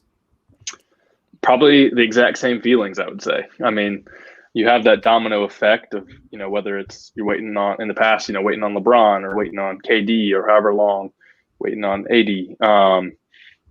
This year, I guess we're waiting on Gallo, and it doesn't feel and VanVleet. It doesn't feel as fun, I guess, as it was with those bigger names. But, it's kind of the exact same thing from the reporting angle. I mean, you're trying to figure out what really is going on behind the scenes, but sometimes you're just waiting on these guys to talk with their team, sleep on it, make a decision, and then kind of kick over a domino effect where once these bigger names go, then all of a sudden everybody else starts backfilling in right there.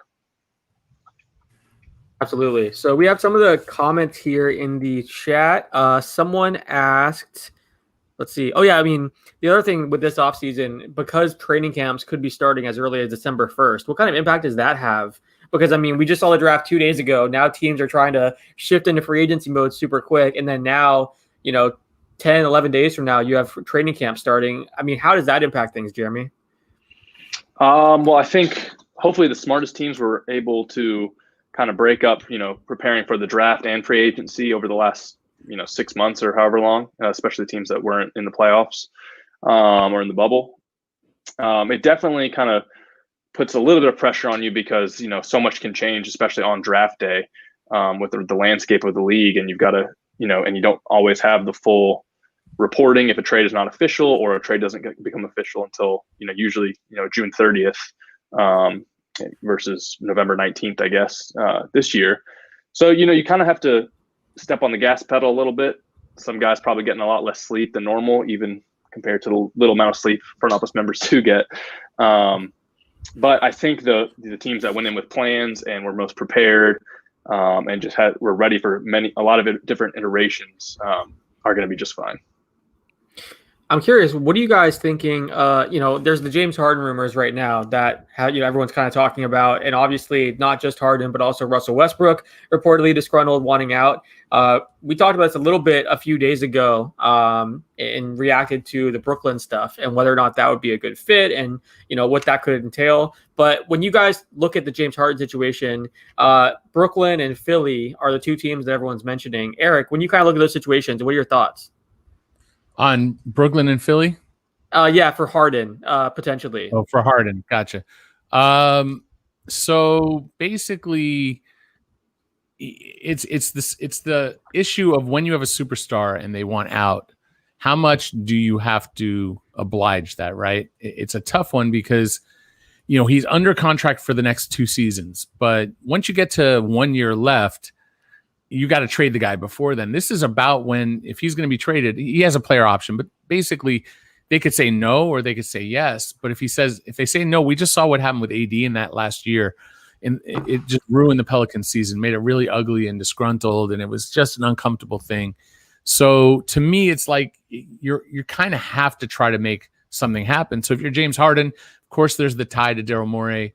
But again, you start getting into, well, is it going to be Tobias Harris or is it going to be Ben Simmons? Ben Simmons, now we can talk. I know he's got an injury, but you say Ben Simmons might be a top 20, top 30 talent, top 10 talent.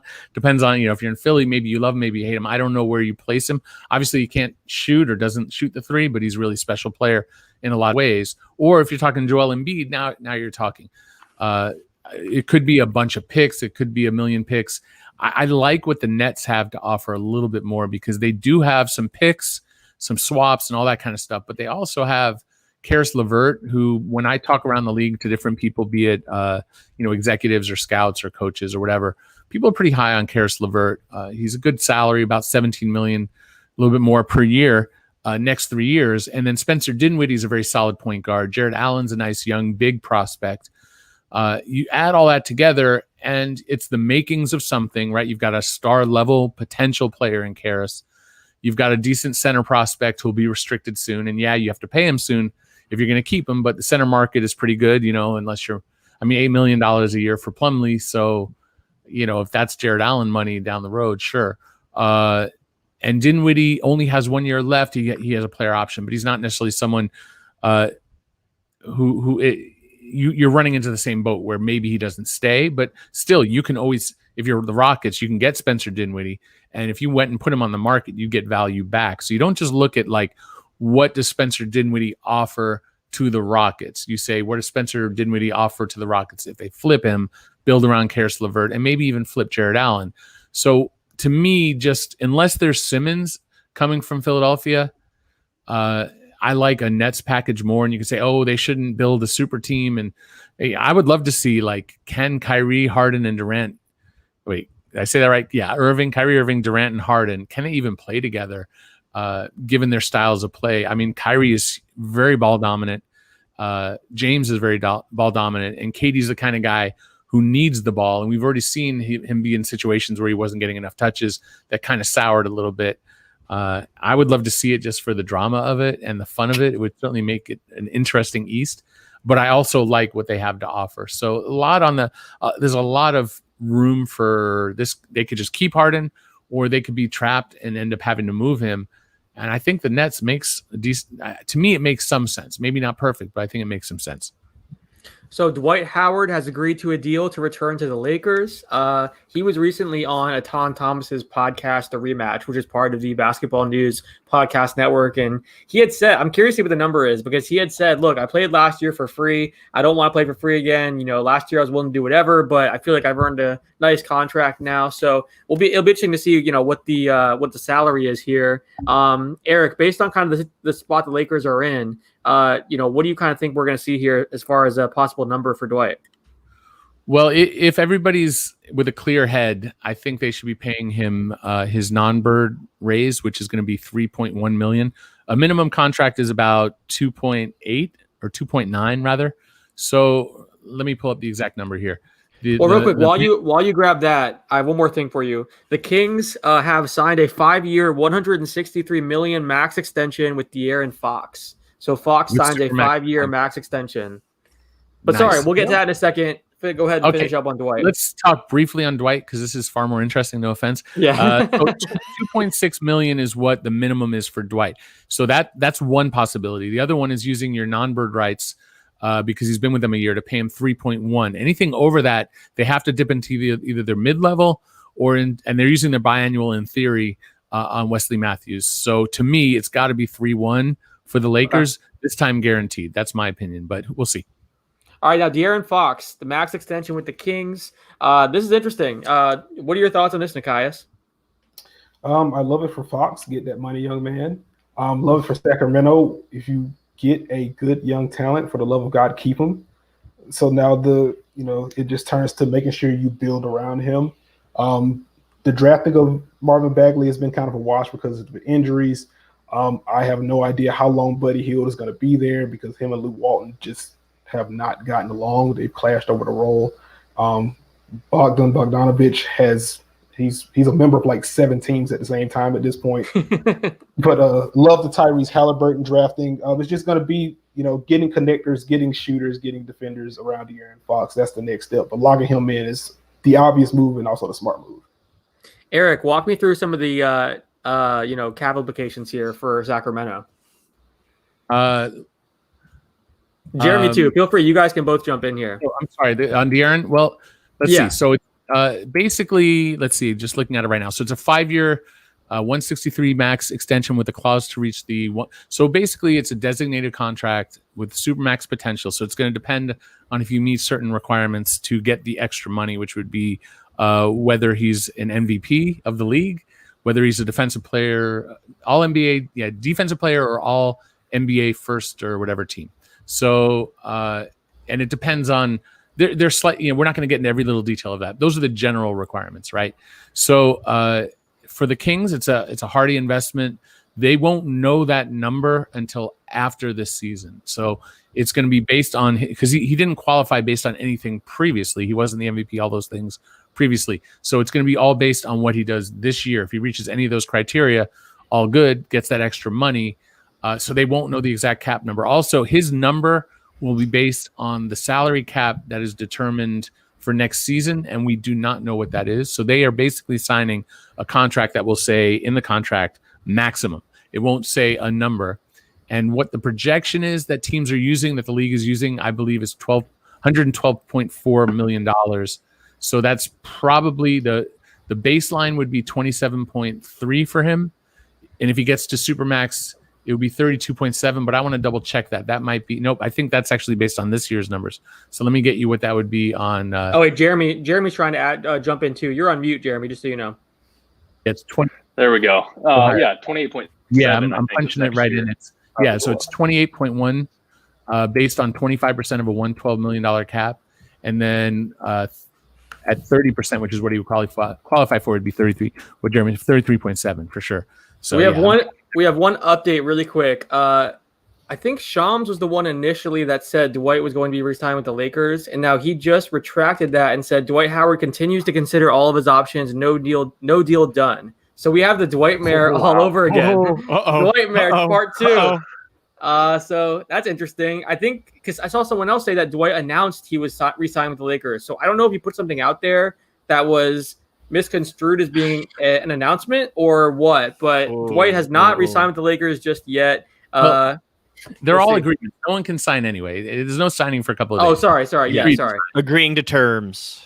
Yeah. So you remember what happened, right? Like you were in the middle of that, Alex. You probably can tell us what happened, but like Dwight had a deal with Houston, and then it came out probably from you, I think, that he had a deal. Yeah. And then they pulled it back, right? And then tell us what happened. Remind us.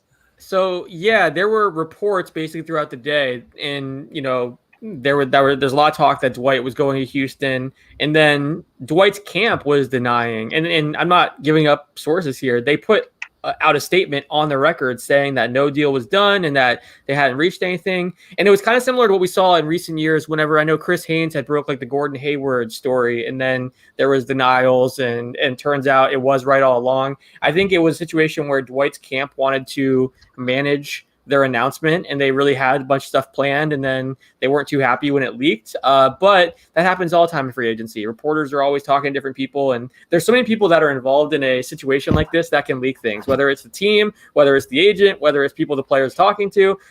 So it was a crazy situation, but honestly, at the end of the day, it just hurt Dwight. So they were thinking, oh, we have all this stuff planned. We should just go ahead and deny it and then put it out our own way. But then fans were so frustrated by the end of that because Rockets fans were on a roller coaster. Other fan bases were basically given hope and then had it ripped away. It was just it was horrible. And everyone called it the Dwight Mare for a reason. So yeah, I don't. I don't know what happened here with the Dwight situation today. It's because some people were saying that he announced that he's returning. He did. I have the tweet right here. It okay, says, go ahead. He says, "I'm staying right where I belong. Laker Nation, I love y'all. Purple and gold never gets old." And that was at 7:17 Eastern time. So that gets deleted. So Shams understandably puts out that he's staying with the Lakers, and then now apparently someone must have got to Shams and said, no, he hasn't. Put out a different tweet saying that no deal is done and that he's weighing all of his options still. So I have no idea. Apparently Dwight Howard can't be a free agent without creating some kind of controversy about whether he is or is not with the team. So, or it has an agreement. So I'm curious to see what happens next. That happened to me too in the past. That happened to me too in the past when Kendrick Perkins put up an Instagram that he signed with the Cavs, and I posted it, and then he immediately deleted the Instagram, and I looked like a dope. This is. Yeah, and now everyone passes around that screenshot for good memories and laughs. Great memories. That's such a Dwight Howard thing. Like, this is interesting. Well, we'll see what happens with Dwight. We'll keep you guys updated there. So back to the De'Aaron Fox extension. Let's talk about that just a little bit more. What do you got? I mean, I agree with Nikias that when you have a young star that's playing as well as he is, you want to lock him in, especially Sacramento, where they've had a number of guys that are been disgruntled or wanted out or left. Like, I like the fact that they have him on a long-term deal now. We have a deal. Oh, go ahead. Jordan Clarkson staying with the Jazz 4 years, $52 million. That is from Adrian Wojnarowski. Right on it. That's only average of 13 million. So I guess slight rage over the mid-level. Nikias, what do you think? I know Nikias, he was for JC. Oh, sorry. Eric, what were you going to say? Sorry, go ahead. No, I'm running the numbers to see if because I had 14 million is how much money they had to spend. What was the total? It was 4 years, 52 million. Yeah. What if they descended? I'm going to run it. Maybe they went 14 descending. So I'm going to punch that in real quick and see what that gives us. You said 52? 52, 4 years. Yep. So if it's at 14 million, they could descend that down to 49. So it's somewhere in the $14 million range at most. I mean, it depends. They could do it different ways. What if they did 14 flat? I bet that. Isn't that it? Maybe. That's 56. 13 flat, I think. 13 flat. Let's try 13 flat. Maybe they trimmed off $1 million. Yeah. That's probably 13 flat, something like that. I know, Nikias, he was one of your favorite players in your, some of these articles you were doing to preview each team's free agency and, who they should go after. So what are your thoughts on Clarkson and what he's kind of shown in recent, in the last year? Again, just a guy that can create his own shot. And I think that definitely matters in the playoffs when teams lock down to half court. You need a guy that can get it off the bounce. Clarkson does that. He's always kind of been a long two merchant, and he traded out a lot of those long twos for threes last year that led to he shot well from three first and foremost, but also just shooting more from three and shooting better from three led to a career high in true shooting percentage for him. He saved Utah in a lot of playoff games during that 7-game series with Denver. On the rare night that Donovan Mitchell didn't have it going, Clarkson did. So I think he makes a lot of sense as a guy that can kind of stabilize that offense when Donovan Mitchell sits or if he's having an off night. And I'm going to just add on to that. I mean, I got to see him up close and personal in Cleveland for the last 3 years, and just his game has gone to another level in a way of actually sometimes he's able to be a secondary playmaker now. He's able to at least play off the ball when he needs to, but also when he has the ball in his hand, he's one of those guys that you need a bucket, you can get you a bucket. And you need those on NBA teams, especially when your set offense is not working. He's just somebody that can go out there and score and score and score and score. And he's intense on the defensive end. Maybe he's not, the most, aware sometimes, but he can get you some steals here and there. And I think that his energy just off that bench was so pivotal for the Jazz in that playoff run, like Nikias was saying. And I'm just happy for JC for cashing in because he's a great dude and he's also a phenomenal basketball player in his role. Well, I have a quick. Go ahead. Sorry, I just got to chime in. Yeah, you knew him back in the day, but I knew him back in the day. Yes, you did. You knew him in the Lakers days, right? And his first year, he spent like the whole first half of the year in the G League or the D League, I guess at the time. And then they brought him up. They had a down season, and they gave him the ball and let him play point guard.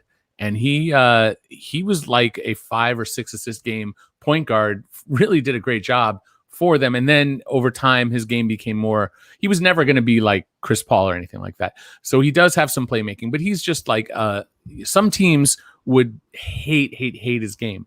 But for the Jazz, who are a system team, they need somebody who can score when their system isn't working, who can an outlier, essentially. Yes. And that's perfect for him. He's not a elite defender, but he's a quick and active. He tries. He's never going to be a shutdown guy, but love it for him because he's a great guy. A lot of fun.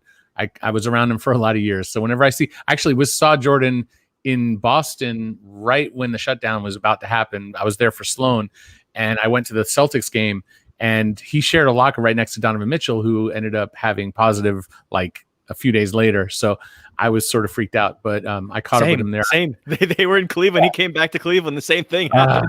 Yeah, and I actually was there when I did NBA TV at the trade deadline the year that Clarkson got traded to your team, the Cavs, and they were in Atlanta. So I went to that game, and Nance was there. They just got into the locker room. They were like green because they'd just been traded, and then they saw me, who was someone who covered them every single day, in LA, and they kind of like brightened up because it's like, okay, so we, I've got good history with those guys, Clarkson, so happy for him. Good times. Very much for so. sure. That's awesome for Jordan. Very cool. Jeremy, I have a quick question for you. Were you in San Antonio's front office when the Marcus Morris situation happened, where he signed and then backed out, or were you already at Babcock Hoops by then?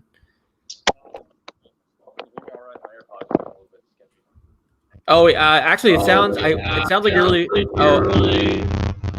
Oh, there Darth we go. Vader's We're having some audio issues. No worries.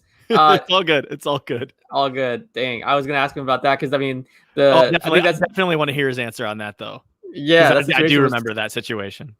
And I mean, I thought of it because of the Dwight Howard stuff now, where he says he's returning basically, then deletes the tweet. So I was just curious, kind of what that was like from a team perspective, since Jeremy was a former Spurs staffer. But we'll see if we can get Jeremy added back in here in a second. But do you guys see any more reports? I'm trying to see if there's anything new out there. I don't think there is. Let's look. Nope, nothing new. Okay. Yeah, go ahead. No, I was just going to ask, I don't know if Nikias is still, I don't know if he's on mute or not, but I just kind of wanted to wonder, who do you think that the Kings should target in free agency to get that guy that you're talking about with De'Aaron Fox, to get him some shooters and some playmakers around him? Derek Favors is back to Utah, so that's fun. Oh, cool. Oh, do we? Okay. Oh, wait. Yeah, literally just got announced. But I think they need to add some shooting on the wing, especially if you're looking at Buddy Hield potentially being traded, or Bogdan Bogdanovic getting traded or signing elsewhere. I think Sacramento is going to want to make a playoff push. They did come on strong last year before injuries and things kind of killed their run.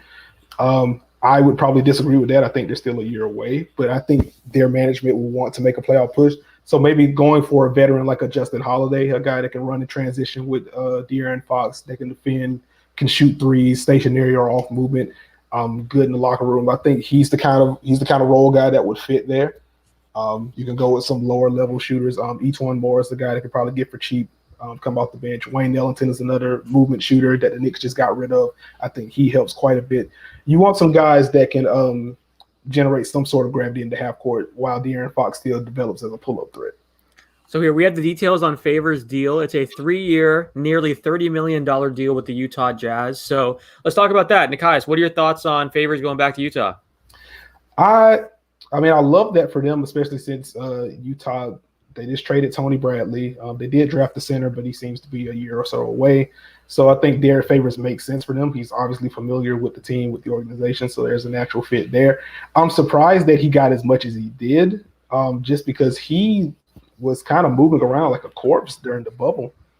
Just the mobility just wasn't there. I mean, still a good rebounder, shot blocker, can finish around the rim, but he wasn't as explosive. And I think that hindered him quite a bit on both ends, especially once Zion came back. It made it really difficult to play those two guys together. But if you're saying Derek Favors is going to be your backup five, a guy that can still set good screens, can still operate and pick and roll, I wouldn't be surprised if we find out he was playing through something last year. But either way, I think he's a fine backup center. The price just seems a little steep to me. So the question is can they do this while staying under the tax? And I'm crunching that to see. They could definitely do this. Give Derek Favors the mid-level exception, which is about 9.3. And that kind of jibes with the reported number, give or take. At Clarkson, if they start him at about 11.5, they've got Bogdanovich, they've got Gobert, Conley, Ingles, O'Neal, Mitchell, Azubuike, who they have, I think, at 27th. I'm hoping I'm not forgetting somebody. Elijah Hughes, they just drafted. And then they've got a bunch of guys who are like George's Niang, Williams Goss, Juwan Morgan, Rajon Tucker, maybe pronouncing some of these names a little bit off. That's about 133.4. So they're like right at the tax, which is 132.6. I actually have them over a little bit, but if they're pinching pennies a little bit with Clarkson or giving Favors a little bit less than the mid-level, they can probably get all that together just at under the luxury tax. And they could certainly go over. They're going to be hard capped with this money, but I think there's a team that doesn't want to go into the tax. So that's what I'll be looking at. I think they're pretty well spent, and they might swap out one of these young guys for another prospect, but that's not going to really save them any sort of money. Eric, let me get your opinion on this because you're just addressing luxury tax. What do you think about the commitment of Golden State to pay that much money with Oubre's contract and having to pay that huge bill? Well, the way that it's working is that we've obviously had a difficult world and whatever, money's been lost. The cap is sort of set artificially.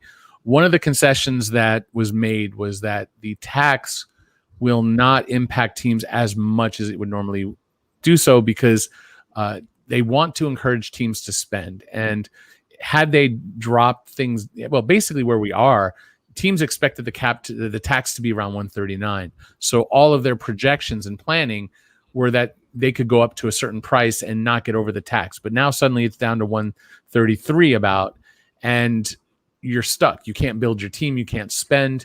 And yeah, you'll have the Warriors who are willing to spend, but most teams won't.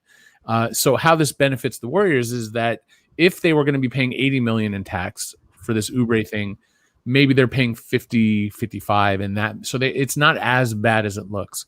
It's also an investment in the roster. So if you say, oh my God, that's insane money for Oubre, and you say, even if it's 55 and you're paying him whatever, let's say you're paying 67, let's say it's $70 million for Oubre. That's insane, but it's not that. It's similar to what the Nuggets did with Millsap. If you looked at Millsap on his last option, which was like $30 million, are you paying $30 million to Millsap? Or are you saying we believe in this roster enough that we can't replace that $30 million? We can't get a better player. We're basically saying we won't be what they were, which was an Eastern Conference Finals or Western Conference Finals team, right? Like they got to the Western Conference Finals in a big part because they paid $30 million to Millsap, and he wasn't worth $30 million on the court. But that team is just putting their resources into a winning product. They lost, obviously, they lost. I've lost track of my train of thought. So we're talking about. I've seen stuff. You're talking about the Nuggets and Paul Millsap. So in the case of Nuggets, they paid that money. $30 million was a great investment. And again, I was talking about they lost Klay Thompson. That's where I was going. They lost Klay Thompson. I'm watching tweets and I'm watching. It's crazy. But no. So crunching numbers. Yeah. But they lost Klay Thompson, and so that sucks for everyone. I don't think there's anybody who's happy about it. If you don't want the Warriors to win, you probably want to beat them with Klay healthy and actually beat them at their best. So it sucks. But Oubre, I'd reported that Oubre was probably the guy they were going to go get. That's the guy they got. It just made a ton of sense. But yeah, it cost them an arm and a leg. But what are they going to do? Fold the tent and be bad this year? No, try to win. Go spend. We have one update. We have one update on Gordon Hayward. Not anything done, but he's still open-minded about a lot of places, including a return to the Celtics. There are several sign and trade scenarios being discussed. Boston and Indiana are talking. New York has also showed interest. The Knicks have shown interest in Hayward potentially. So basically, he's trying to decide right now: does he go to a team with cap space? Does he do a sign and trade, or does he return to Boston? Nikias. And speaking of Boston, Jayson Tatum has agreed to a 5-year max. There you go. Another one from the 2017 class. I feel like that's a no-brainer, right? Yep. The only thing now is just seeing if he's going to if Boston's going to be able to get that deal done without giving Tatum the player option or not. But very obvious, he's one of the best players in the NBA right now. Who reported that? This is, hold on. Just I'll make lost sure I the tweet. credit them when I tweet it out. I'm trying to announce what we're talking about here on the stream, so I want to credit them. And I'm trying to say that on the stream too, just so we don't get in trouble. Yeah. Hold on, let me see No worries. if I can find it. No, Do I sound like I'm later still, or am I good? no, you're good. Oh, you man. sound good. You sound good. All right, You're I'm gonna good. leave the headphones out. I don't know what's It was going your evil AirPods that were making you sound like Darth Vader. Now you're on. Do they good. make Android pods? I'm gonna have to get to that. Yeah. But yeah, talking about Hayward, I'd be, it surprised me if he went to the Knicks just for, a money grab kind of situation. I don't know if it makes sense for them either, because obviously he turned down that 34 to be on a 1-year deal. It's already 30. I would think turning down that kind of money, the competitiveness and just being in a new place probably, but also the competitiveness, I think would have been a big thing for him. I do have a little thing here. Dave Carmichael out of Sacramento says that the Kings and Harry Giles are going to part ways. So that one is officially, that relationship is over. So that's a interesting development there, especially the market for big men. Harry do have Giles, a probably. big report. Hold up. We have Adrian Wojnarowski. Let me make sure it's not fake tweet. Is it? No, is it? I think it's Did fake you get tweet. Did you get got by the Jeremy Grant thing? Yeah, Because I that did. was fake. That was fake. Yep. Harry Giles is signing with the Pistons. No, I'm just kidding. I gotta go delete my fake tweet. What was the fake Grant tweet? It's a fake tweet. It's a fake Oh, tweet. fake It was tweet. at tweets from Alpha, who got everybody. Wow. Everybody is quote tweeting this right now. This is amazing. See, this Yeah, is why a you ton do of a live people are. stream, folks. I don't know if I I love it. don't think I retweeted. I'm trying to see if I did. I want to pull it down, but I don't think I did. Did People y'all are talk about quote tweeting Derek it. Favors while I was gone? Yeah, so Yeah. we talked about that deal. What are your thoughts on that signing or that agreement? Sorry. Well, that's a lot of money for him, but I guess Yeah. that is why they traded Ed Davis. Maybe they knew that they were going to get the possibility of the familiarity of Favors. It'll be interesting. I mean, I guess maybe he could be an insurance policy if they don't sign Rudy Gobert to a number that he likes next season or an extension. I mean, he's a solid big man that will keep them with size when Gobert's off the floor, which, if I'm not mistaken, I feel like that was something that might have been lacking in the playoffs this season. Oh, absolutely. Yeah. Absolutely. Tony it didn't seem like Tony was ready for that kind of spotlight, and he was getting pushed around a lot. Yeah. But then they also have, Udoka they just drafted as Azubuike, who's a freak of nature. But, obviously probably not ready yet for a – Haver's perfect for that role too, to mentor him. Yeah. Oh, man. Totally. So But I think going big is the Lakers went big. I think Jokic you have to deal with.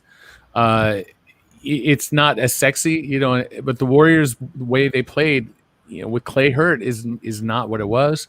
The Rockets flamed out going small, so maybe to get through the West, you do need to be big, and maybe the league is going a little bit bigger. Certainly the Pistons are. Right. And that variability in lineups is just, I mean, whether they're playing Favors and Gobert together in a big lineup versus a big Lakers team, or they obviously can throw Bogdanovich in at the 4 to go back smaller. Ingles can play some 4. What they do with Royce O'Neal can help them go small. So having that variability to just be ready for any matchup. For sure. I'm curious.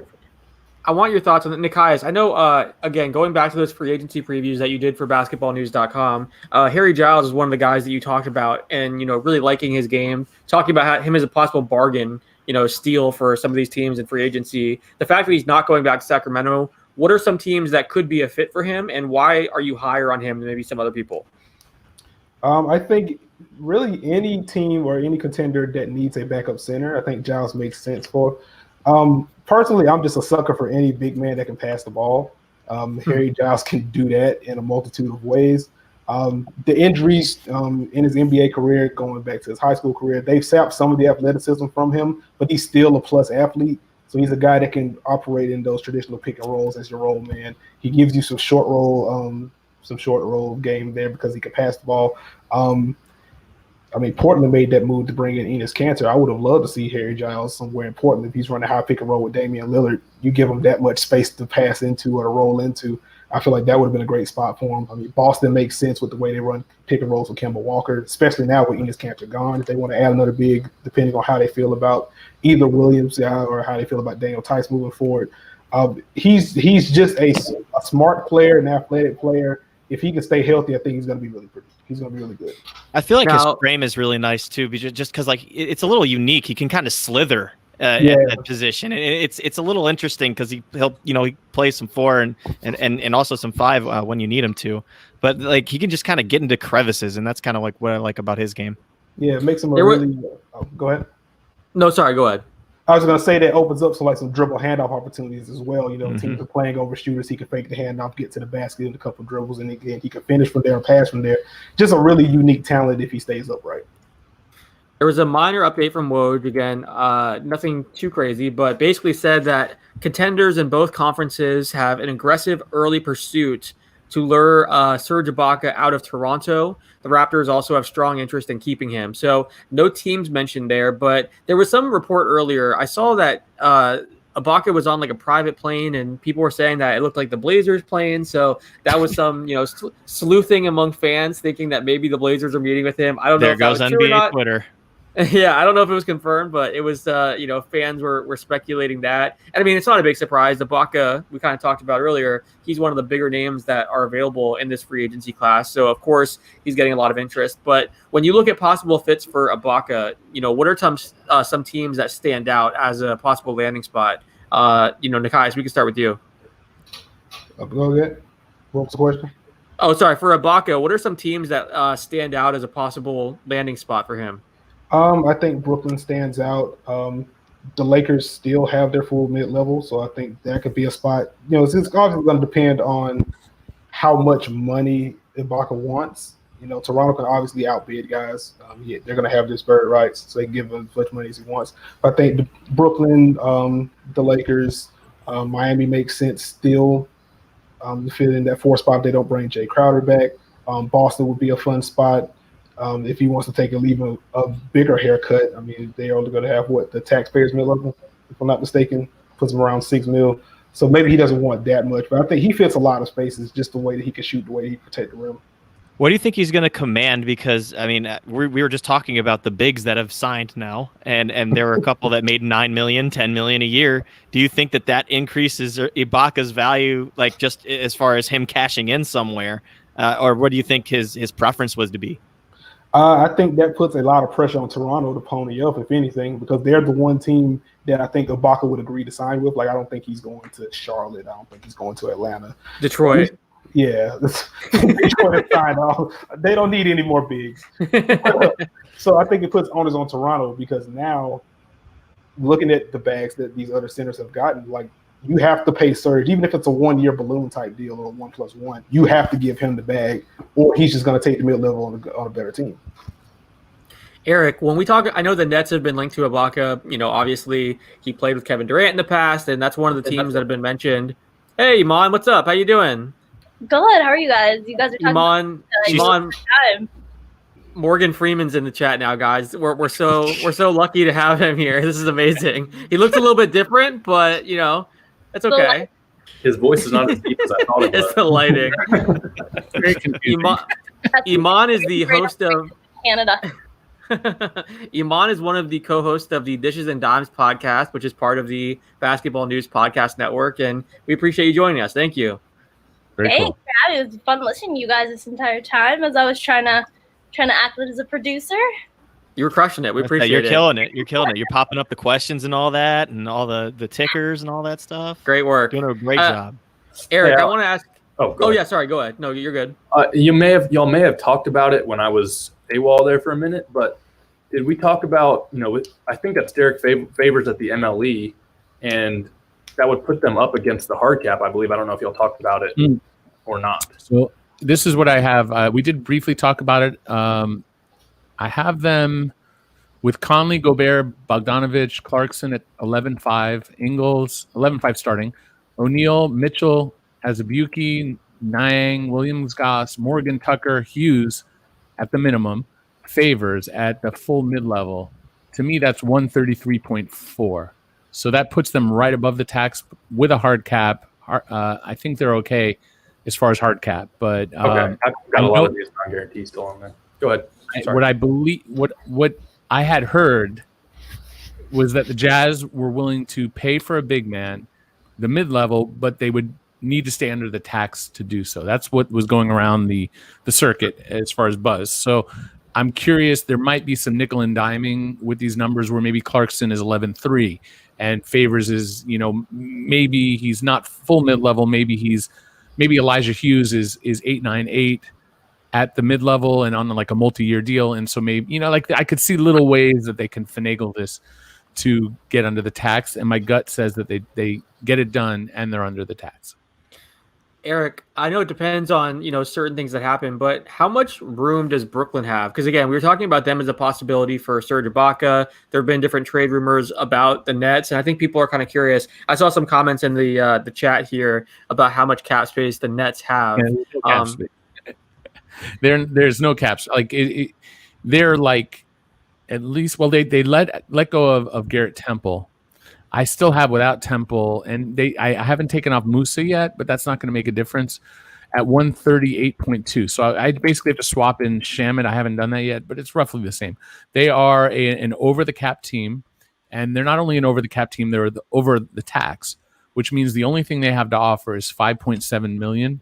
They don't have the biennial exception. They don't have the 9.3. They have 5.7. Now, if we talk trade, they can do whatever they want in trade. They can't take in a player via sign and trade because that also triggers a hard cap. So the three triggers: full mid-level 9.3, biannual, which is 3.6, sign and trade in where you acquire a player. Those are all off limits to the Nets, barring something outrageous where they're trading away 30 million or whatever it is, or 20 million, depends on how much they trade. We're not going to assume that they start trading away guys, but it's certainly possible. Maybe they could find a suitor for Taurean Prince. So yes, there are ways to get to it, but 5.7 million is really where their money is. So if you're talking Serge Ibaka, he's probably going to get a decent offer to stay in Toronto. I don't know what they're going to do, but let's say they bring back Fred VanVleet, and maybe they still want to save some cap room. Maybe they give Ibaka like a $20 million 1-year deal. That's a possibility, like overpay for a 1 year. Or there could be many teams like the Lakers or Clippers that might be willing to do like their full mid-level. We mentioned the Lakers. I don't know if they have the full mid-level. They might, but they have a hard cap if they do, and they can't go over that $139 million line. And if you're paying KCP, Kentavious Caldwell-Pope, and you're paying Wesley Matthews, and now you're paying Ibaka, it can get pretty dicey. Maybe you can do it if KCP's taking a discount. But if he's getting his market value, which I think is probably anywhere between the $11 to $13 million range, then you're going to run into some issues there. So Ibaka and the Nets, sure, nice story going back. Trade for James Harden and then just rebuild the Oklahoma City Thunder. I'm with it. I don't know how they're getting Russell Westbrook. I don't think that's happening. But Kyrie Irving is your approximate. He's close enough. Let's go with it. I'm ready. Iman, I want your thoughts. I know, again, you've been, listening and playing producer for us, but what are your early thoughts based on what's happened so far? We haven't had any huge moves. I think probably the De'Aaron Fox extension is the biggest one, but what are you thinking so far? What's your initial reaction? You're on mute. Sorry. Just to give you an update. Heads up. Thank you. I'm not great at this producing. Nothing has been super flashy. I mean, the Dwight saga kind of happening again in that minuscule way has been the most action we've really had. You kind of expected the Kings to do what they did. You expect the Celtics to do what they did. So nothing really surprising has happened yet. It's crazy to think that the two biggest free agents right now are probably Serge Ibaka and Fred VanVleet. Like, I don't know how to feel about that as a Raptor fan. But nothing exciting has happened thus far, in my opinion. The Marcus Gasol stuff is interesting too, because I know earlier this offseason there were rumors that he was going to go back overseas and that he was done playing in the NBA, but they were never confirmed. And I know there was an article in The Athletic by Anthony Slater saying that there was some doubt about whether or not he would be going overseas or if he was going to look at the NBA landscape and kind of see what was out there. There was also some talk about maybe the COVID numbers and kind of where things stood with COVID playing an impact in that. So I'm kind of curious to see what happens with Gasol, because he'd obviously be a big addition for the Detroit Pistons. He'd be a big free agent if he's available, but I don't know if he's actually going to be signed with an NBA team or if he's going to be going back overseas. So I don't know. We'll see. forgot. I completely forgot that. Like in my head, he's already in Spain. I forgot that was a. Yeah, there was was a thing. some people like introduced some doubt into that. So we'll see. It hasn't really been confirmed. So we'll see about Gasol. But Eric, what are some things that you're working on right now? What are you kind of paying attention to? Are there certain teams that you're crunching numbers on over there? I see you working. I'm trying to process everything. I still, in a perfect world, I would have had all this time after the draft to crunch everything. But I'm doing great shows like this, and it pulls away from the nerdy, geek stuff. But I'll have plenty of time to. Them compressing this into this period of time is definitely more lively, and it's fun. I'm used to having everything like boom, and that I don't. Isn't a great, I like that secure feeling of I can answer any team and know exactly where they are.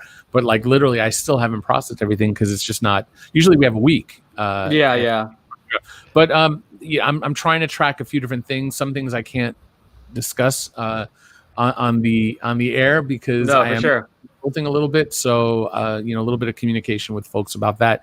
Trying to figure out what I can about the Dwight thing is one of the things I'm working on because that is a mystery. So I'm going to text right now. We do have one update. It looks like Rondé Hollis-Jefferson is planning to sign with the San Antonio Spurs, according to The Athletic. So that just happened. What are you guys' thoughts on Hollis-Jefferson joining the Spurs? They've got a lot of length and a lot of defense. But I mean, I guess it's kind of an intriguing young piece to add to their younger core. I look forward to watching him play defense next to Devin Vassell.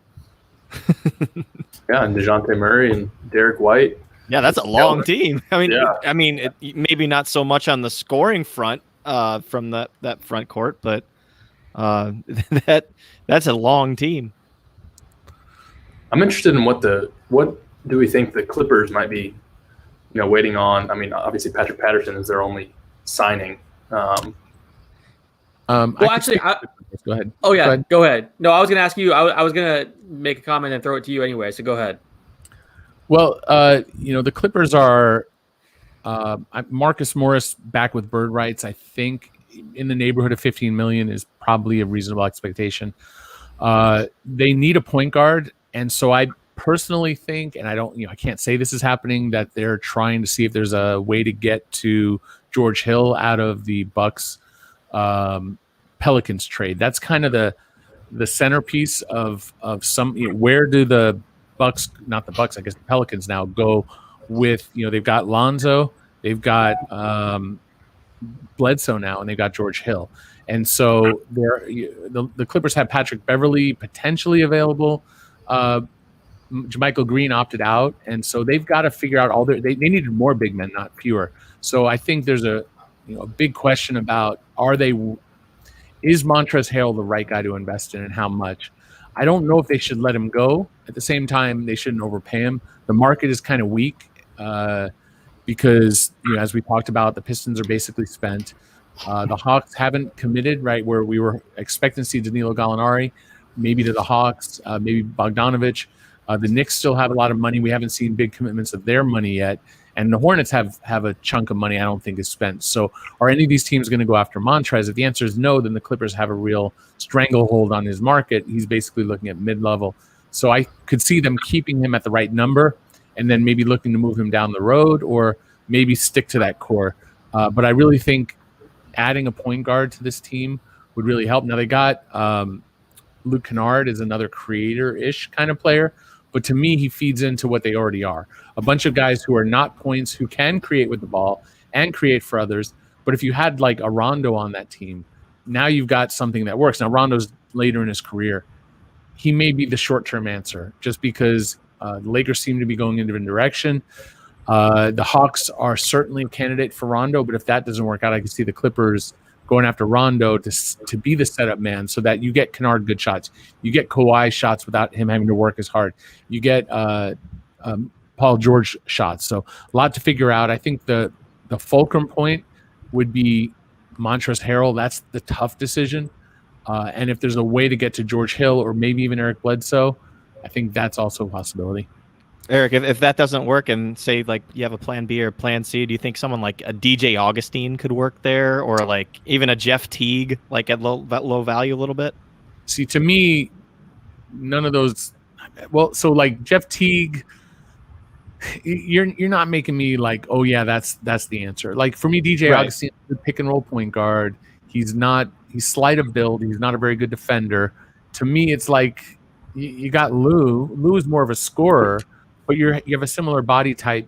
It's not like I don't see the advantage of going from that to that. You know what I mean? Teague is a little bit more physical. Like he's a little bit of a better defender than the other two, but he's not somebody who screams at me like great decision maker.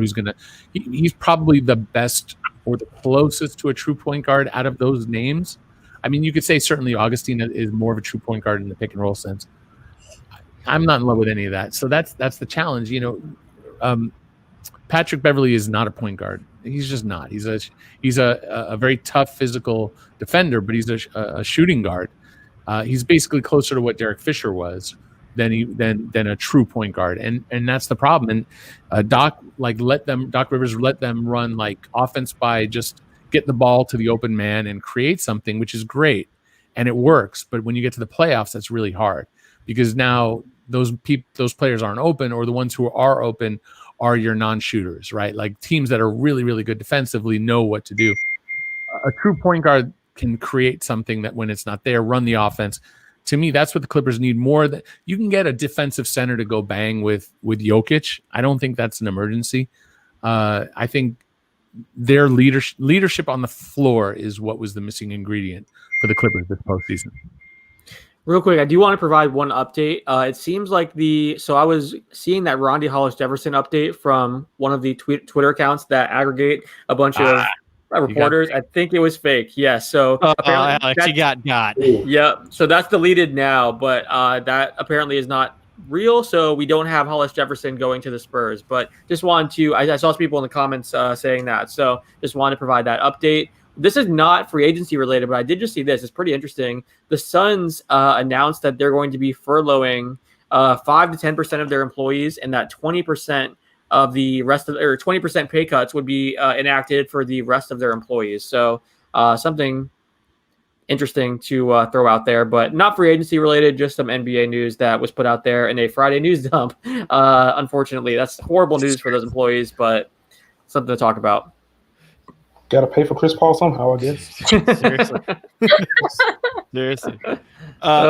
Hey, since we do have a dead period, though, Iman, let's talk about your Raptors. So they're going to be coming to Tampa Bay. What is your reaction to that? And are you actually going to move in with Alex Kennedy? How jealous are you? How jealous are you? They're coming to my backyard, hanging out with me. I'm gonna go out to Kyle Lowry. We're gonna have dinner, and then I'm gonna go hang out with Fred. Maybe if he's back. You bummed? I still don't fully believe that Florida's a real place. I think everyone's just lying to us about it. I know it. Like I said, Kawhi Leonard complained that Canada was too cold, and ever since then, the Raptors have just spent their entire time in Florida. Apparently, the bubble, and now this whole season. No, it makes sense. Like, you know, as a Canadian and understanding what's going on in this world, I understand it. Am I bummed? Yes. Do I want to move in with you, Alex? Yes. All the dishes and dimes. We're coming together. Awesome. So, yeah, just make some room for all of us. I will say this, though. Lightning, Stanley Cup Championship. Rays, World Series. Bucks are looking pretty good. I mean, Tampa Bay Raptors, do they win it all because they're in Tampa? I'm just saying, you know, it's a good time to be playing in Tampa right now. So I also don't believe other sports are real. I think that's a made-up. So, I don't know. Well, I love it. I saw your tweet. You said that they need to keep all of the hotel rooms at 60 degrees because these guys can't get used to a warm winter. They can't, and we need customs in airports now. We need to figure it out, make it feel like the Raptors, so that guys don't get used to living in America for too long. I love it. Make sure you guys keep dropping your comments and questions in the chat. We're going to keep responding to them. We got one from Lyndon Levy. He asks, any news on DeMarcus Cousins? Hopes he re-signs with my Lakers. It's interesting because last year, I feel like all the talk throughout the season was, oh, he's still working out the facility. He's going to re-sign with the Lakers as soon as he can. He's going to stick around. Now there's been some reports that other teams are showing interest. Obviously, with the injuries and everything, he's not the same player that he once was. But Eric, what information can you provide on DeMarcus Cousins and whether or not, there's still a spot for him with the Lakers? Well, DeMarcus, there was a rumor that he seemed to deny on social media, and I wish I had the sourcing, but I don't. The idea is that he wasn't ready, and then he said he was. Who knows? So there is at least, whether it's true or false, there's at least the question of his health, right? Because he's a big guy, and he's had the multiple injuries, so that's a question. But let's say that he's healthy. DeMarcus has a great relationship with AD. LeBron has a ton of respect for him. He had a good experience with the Lakers in the rehab process, but ultimately they had to go in a different direction to make their playoff run. So I don't know what kind of money you're going to give to DeMarcus Cousins. There, outside of the all the centers that the Pistons have paid, there are it's just a huge market of big men. I mean, that's just what it is. There's just too many big men available. The league has, as much as it is, Favors going to Utah, it is shifting a little bit. We're seeing Plumlee, Myers Leonard back to Miami. So obviously big men are going away, but it's because there are so many of them. So you say Cousins, how does he fit? He would certainly help the Lakers as an offensive playmaker. That was an underrated aspect of his game. He's not like the same defender as someone like Dwight. We're in a mystery box with Dwight Howard, like we were, like we've always been. So we'll have to wait and see what happens with Dwight. If they're bringing back Dwight and have JaVale, does it make sense to bring in DeMarcus? The answer is no. If Dwight isn't coming back, then the Lakers, I think, probably go either DeMarcus or Tristan Thompson. Maybe Nerlens Noel because of the clutch connection, but I think there was some rumors that Noel could end up back in Philadelphia. Well, I don't have an answer as far as where DeMarcus is going. I think Woj tweeted earlier we had on the show that there was a lot of interest in him, and there should be. I just hope he's healthy, and he's a talented player, a little temperamental, but I think a little bit of that is a little overblown. Sure. So we'll see if there's any updates on DeMarcus. Nikias, I guess what do you think of DeMarcus and what he can still bring to the table? I do think he can still abuse guys on the block. He is a good passer. I'm just kind of out on him because I just don't think he can move at all, and that just severely limits what he can do in a playoff series. Like I just don't. You get him out in space, you're going to get a good shot.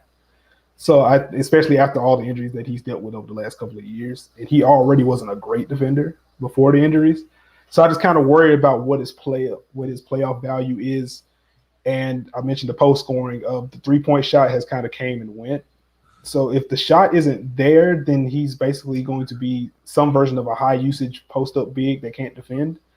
And I'm just not super interested in that type of player for a playoff team or a team that has like serious playoff aspirations. No, for sure. Do we have any updates, Spencer? I know you've been keeping an eye on things. Are there any other? I'm trying to, man. I'm not seeing diddly squat. It's pretty quiet. You know what we can do, though? We can go around and talk about the free agents that we haven't already addressed and see what fits for them. Like someone I am surprised we haven't heard about is Davis Bertans, who didn't come and play in the bubble, but before that was looking really sharp in Washington. Where do you think that he could end up going? Because I know that he was somebody that was like really like taking off, which was kind of a surprise after so many years in San Antonio. Well, I know I spoke with his agent whenever he decided not to enter the bubble and rejoin the Wizards for the restart, and he was saying that they were expecting a ton of interest based on conversations that they were having. So I mean, I wouldn't be surprised if he's one of those guys that's having some meetings. I don't think he's up there with some of the other players that we're talking about, like a Fred VanVleet or the top guys, but I do think there's going to be a lot of interest in him just because he's the kind of guy that I think fits with a lot of different teams, and he's coming off a really impressive season. I know the Wizards, one of the reasons why they were so supportive of his decision to not join the team in the bubble is because they really value him and want to have him back. And I think they were trying to keep him happy too. They didn't, they were super supportive of that. And I think they want to re-sign him, but yeah, I'm curious to see where he lands. I think he's one of those guys that could help a lot of different teams and kind of fits with the modern NBA. But that was I know that they were expecting a lot of interest this offseason.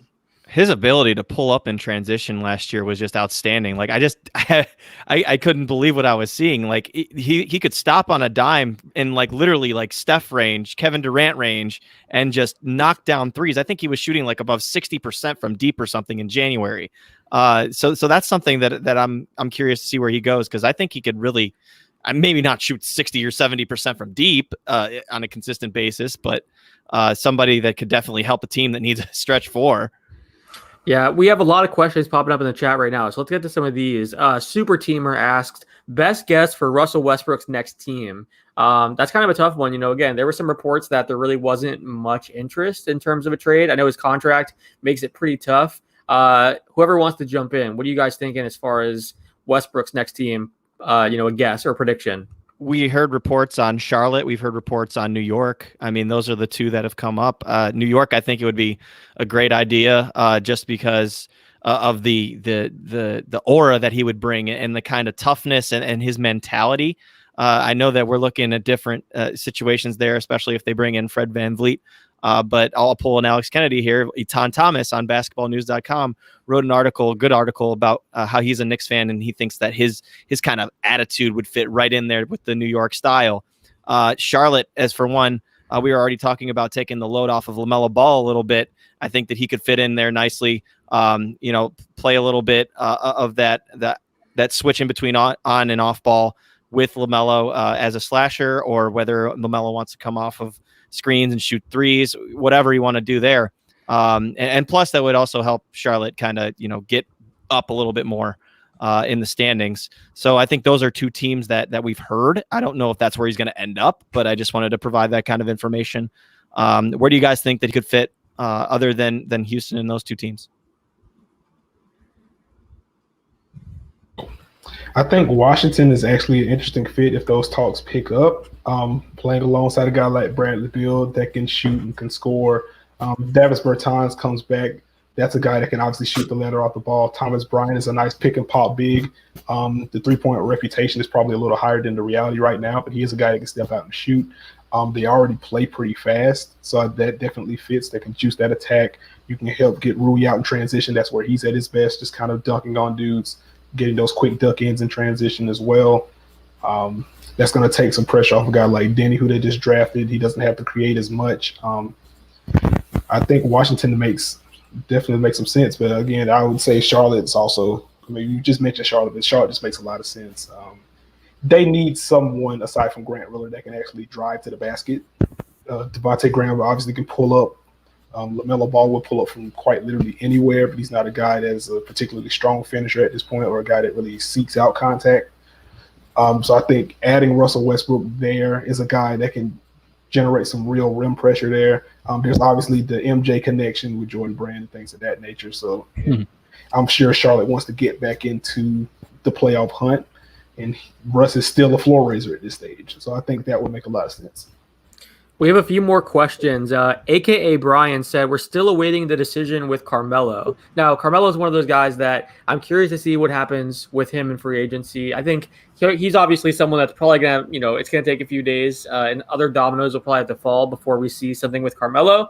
But he did play well in Portland last year. I know, I think it was an interesting storyline, at least being able to see him silence some of those doubters and still be able to create an ISO situations and score the ball. He seemed like he was willing to take on whatever role he was given to, which I think was a part of the concern leading up to that signing with the Blazers. So what do you guys think? What do you guys think Carmelo can still bring to a team? And do you think we see him return to Portland? Does he go somewhere else? Like, I know there were rumors linking him to the Knicks, if Chris Paul landed there. Now, I don't know if there's any interest still if Paul's not there, or if the Suns now become a possibility because those guys apparently want to play together. But what do you guys think we could see with Carmelo in a few days? Nikias, I'll go to you. I'm sure we're going to see another clip of him in an empty gym somewhere, first and foremost. Woody Mello, baby. What was he like, throwing down reverse dunks a few days ago? But I think he likes it in Portland. I think Dame loves him. That would make some sense as kind of a bench spark plug. I feel like he's going to play with LeBron at some point. Like, it wouldn't surprise me if he goes to the Lakers on a minimum deal. The Knicks thing is interesting. I don't particular. Well, actually, why not send him to the Knicks? Get a swan song there. They definitely need some more guys that can shoot. He could be a locker room presence for a guy like R.J. Barrett, for a guy like Obi Toppin. So I think he'll have some suitors. Like he played a lot better than I anticipated that he would last season, even if he still was a negative on balance. But he still has an NBA skill. He can still shoot the ball. He can still score in the mid post. So I think he can be a pretty solid pickup for someone at the vet's minimum. We have a question. Actually, we have a few people asking about the Dallas Mavericks. Valm88 and then Ashish41 were asking what could we see the Mavericks do? We've heard rumors that they could be aggressive trying to find the third star. We've also heard that, we know that they're kind of a win now team and they're going to be probably aggressive as far as different moves, not only free agency, but also with the trade, via the trade market. What do you guys think we could see the Mavericks do? Eric, you want to jump in? The Mavericks? Yes. The Dallas Mavericks? Man, it's let me jump over to the Mavericks. Change of gears. The Dallas Mavericks tried to work a sign and trade, I'm told, for Danilo Gallinari. Went hard at him, but just couldn't make it work. It's very difficult to get sign and trades. Now, that doesn't mean it doesn't happen. I think Danilo ends up either in Atlanta or New York, probably, with their cap room. It's very difficult. We talked briefly about how if you sign and trade someone, you get a hard cap, and that limits you. A Tim Hardaway trade would kind of alleviate that. If you're just swapping in Hardaway for another player, they could potentially do that, but it doesn't look like there's any real traction to that. They traded away, of course, Seth Curry, got Josh Richardson, so they have some duplication at that spot, right? So instead of Tim Hardaway starting, it might be Richardson, or maybe they use the both of them. I'm curious to see what they do because they're all about winning now. They're a talented team. I think a lot of the question is how healthy is Dwight Powell? And he had an Achilles tear. So if he's back and can be an important part of their rotation, he was like a very key guy to what they do. I'm not sure if they can find a taker for DeLon Wright. I know that they were looking, but maybe trading Seth Curry, maybe they use Wright in that role. Although I think Trey Burke is a priority for them. I think he played really well for them in the bubble. So he may end up the backup to Luka at the point, which means that Wright would be the trade piece. But that's $9 million this year, $8.5 million next year. I don't think they want to move Maxi Kleber, but would if they had to, I think. So you can get to a decent amount of money with those two players, but they have multiple years. So you're not it's easy to trade guys who are on the last year of their deal. I think Boban could be had at the right price as well. I don't think they're 100% sold on keeping the roster together as far as the fringes, but obviously Porzingis and Doncic and some of what they've got is a really nice starting point. They got a little bonus with Willie Cauley-Stein opting out. I suppose he could resign. I don't think he does. We talked about centers. I mean, man, there's so many centers out there. There's too many. He's somebody who could end up. I don't know how much he loves the game, but he's an interesting potential defensive piece for a team out there. So, we'll have to wait and see. I know what they were trying to do. I don't know what their backup plan is. I know that they want to get better. Obviously, their pick situation isn't great. Last I checked, I'm not pulling it up. I could pull it up right now. The last time I looked at their picks, they owe don't they owe the Knicks picks, right, for Porzingis? Taking a look at that real quick, they owe their 2023 first, but it's the sort of thing that's protected multiple years. So that kills 2022. It kills 2023, 24, 25, and 26. So they could trade 2027. They could trade 2021. They could do that next available thing too, where they owe their 2021 to the Knicks, so they can't do 2021 either, right? Roll. Right. Hey, so real quick. Go ahead. Josh Jackson, deal with the Detroit Pistons. So we have a signing. It's like the first signing in like a half hour. Yeah. Sorry. Continue on the Mavs, though, please. That's the kind of move that the Pistons should make, in my opinion. Getting a young guy who has upside, who flamed out in his first stop and then played in the G League and then showed signs on another team. I don't know the money, so it's a good deal if he's not getting a ton of money. But going back to the Mavericks, so they can't trade any. So the first pick that they could trade would be unprotected would be 2026. They can do what's called a 2 years after trade, where they trade their 2025 and their 2027. So they could technically get 2 firsts out of it, but the 2025 would need to have some sort of protections that would make it so that there's no way that they can guarantee that they're trading those picks unencumbered. There's no way they could say, here's 2 firsts that are guaranteed to be firsts. And then what they could also do is, make another trade to get another team's first. They could do swap rights, but there's just not a lot there. They certainly have a lot. I don't know what they did in the draft. If they picked up, or I still haven't processed all the picks for the draft. I don't know if they made any trades in the draft that encumbered any other second rounders. They owe a 2023 second rounder, but they do have some seconds. They owe they are owed one from Miami in 2023. They owe they own their own picks. Owe their own pick to the Grizzlies in 2023 for DeLon Wright, which was in retrospect not a great signing. So, they have some potential. They don't have like these great young kids where you're like, oh, I'm gonna bend over backwards. I don't think they should be trading Dorian Finney-Smith, who's a nice role player. I don't think you get the right value. Maybe Justin Jackson has some fans. That's just my Jalen Brunson probably. If they had a piece to trade, it would be Jalen Brunson. Pincus, I'll actually, you asked what they did in the draft. They got 3 rookies, actually. They got Josh Green, they got Terrell Terry, and they got Tyler Bay from the Sixers. Right. So did they give up future? So the main point is, if they gave up for future picks to get that seconds, they're not a team that you look at and say, oh, they're flush with picks that they could. There's not a lot that they have to offer. So then you say, well, what is the contract value? Do they have good expirings or something like that? And you're talking about like DeLon Wright, and no, not really. Maxey has multiple years. He's valued for a team that wants a stretch player. Finney-Smith is definitely someone that I think they can get value for, but I don't think it's like outrageous value. Boban is expiring. Justin Jackson, and then I think Jalen Brunson, who did get hurt, is probably the nicest young piece as far as a prospect, but I just don't see them as a team that has like this massive trade bait that's going to just overwhelm teams with Tim Hardaway Jr. might be the best of that. Like, he's their big expiring. He's their big money piece that can make the salary match.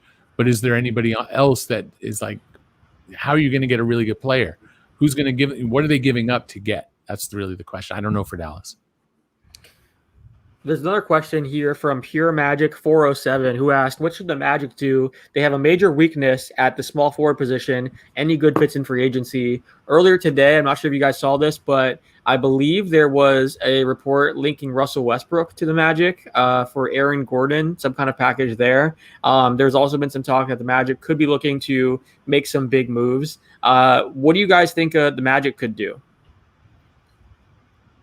Jeremy or Nikias or whoever wants to jump in. I was thinking earlier when we were talking about Russell Westbrook's spots. You could see it with Orlando coming off the momentum of being 7th, 8th seed the last couple of years in the playoffs. And if they're really looking to compete or maybe try to take that next step, who knows if was the momentum on the Aaron Gordon Westbrook trade? Did we hear if that was kind of stunted by Orlando? They said that they had discussed it and that it doesn't seem like it's happening now. Yeah. Well, they have another year to look at Markelle Fultz and see what they have in him in the point guard position, and then compare that to Cole Anthony, who they just drafted. Talking about the small forward position, hopefully we'll see how Chuma Okeke from Auburn does. He's more probably of a 4-3. You're not going to want him handling the ball much at all, but he showed a lot of good signs, especially in the March Madness. And being from Alabama, I watched a lot of Auburn basketball that year and was excited about him as a NBA prospect. But coming off, I believe, an ACL injury, I'm sure he's someone they hope that can fill into that role. Dwayne Bacon, who they just signed. I'm not sure if we got the money on the Dwayne Bacon deal. I don't think we did. Yeah, he's probably more of a 2-3. He's got some length. Yeah, he's got some length. And maybe they hope he can defend and shoot, kind of be a 3-and-D guy to fit into that maybe small forward position. I think they're going to want to try. I think it'd be in their best interest to see if there is a contender that could use an Evan Fournier type player on his expiring deal since he opted in and see what they can get out of that to maybe have somebody that aligns more with their timeline. I don't know what y'all think about that. I think if they offered Gordon and Fournier, that's like two really nice pieces, $35 million. And did someone report that they were looking at Westbrook or something like that? I thought I saw that. Yeah. somewhere. Chris Haynes said that they were looking at Westbrook, but then the deal's dead now, according to him. Okay. Like you could see, like if you give up Fournier and Aaron Gordon, I don't know. I don't know if Westbrook. I'm trying to make Is that sense. appealing enough too? Is the question. It's so hard because they're not going to want to give up assets to get off of him, but with his contract, so many teams view him as almost a negative asset, if not a negative asset.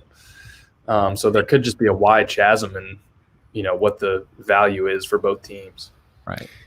I saw one of our commenters, I forget the name isn't popping up now, but they were asking about Aaron Baines and his free agency. I feel like there was a report. I forget there we go. J Black 5000. Good job, Iman.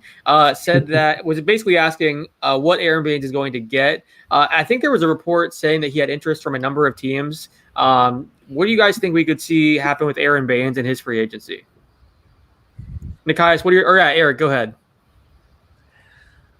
I think that he's looking for mid-level, just like Favors, and he's probably going to get close to that. But the problem is there aren't a lot of teams. We've kind of gone back and forth where if you spend 9.3, you have a hard cap, and that's the challenge. A lot of the teams that would want Aaron Baines are dealing with that. I could see him in a number of teams. I could see him in Dallas. He could have been in Utah. That didn't. Obviously, they went in a different direction. New Orleans could use a center. Favors is gone, right? I don't think Phoenix is going to happen. I think they're going in a different direction. The Lakers, if we don't know what's going on with Dwight, so you have to throw them in there. I think the Clippers could use we talked about. I talked briefly about how to me, point guard is the priority. If they can get there via trade, and if they can. That's the hard part is if they don't have a hard cap, because I think they're going to probably pay Morris.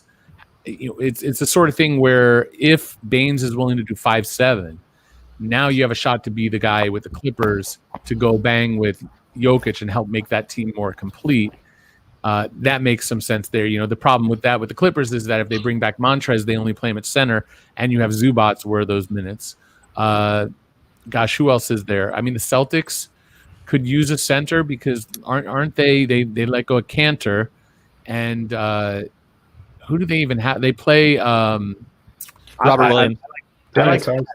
Tice. Are they set on Williams? Is Williams enough and Tice enough to do what they need to do in this league? And if you ask me, I think they got to the conference finals without another big.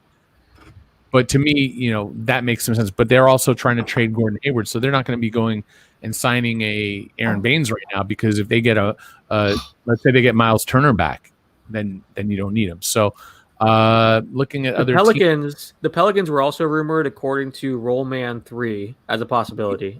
Yeah, I think that they're a real possibility, but I also think there's a reason. Let's just say that I think that whatever happens with the Bucks deal and the Pelicans and what's been reported and what ends up being reported may be different. I don't think it'll change necessarily between the Bucks and the Pelicans, but I think it could grow into another team. So I think what we're looking at is a fluid situation. Baines would certainly be a very good option there if they don't get a center back in that, whatever that is. But they may end up with a center back in whatever. I think the Thunder are trying to deal either Horford or Adams or both, and so I think I don't know if that has anything to do with this, because that would be a lot of money for the Pelicans to take on. Certainly, especially Horford.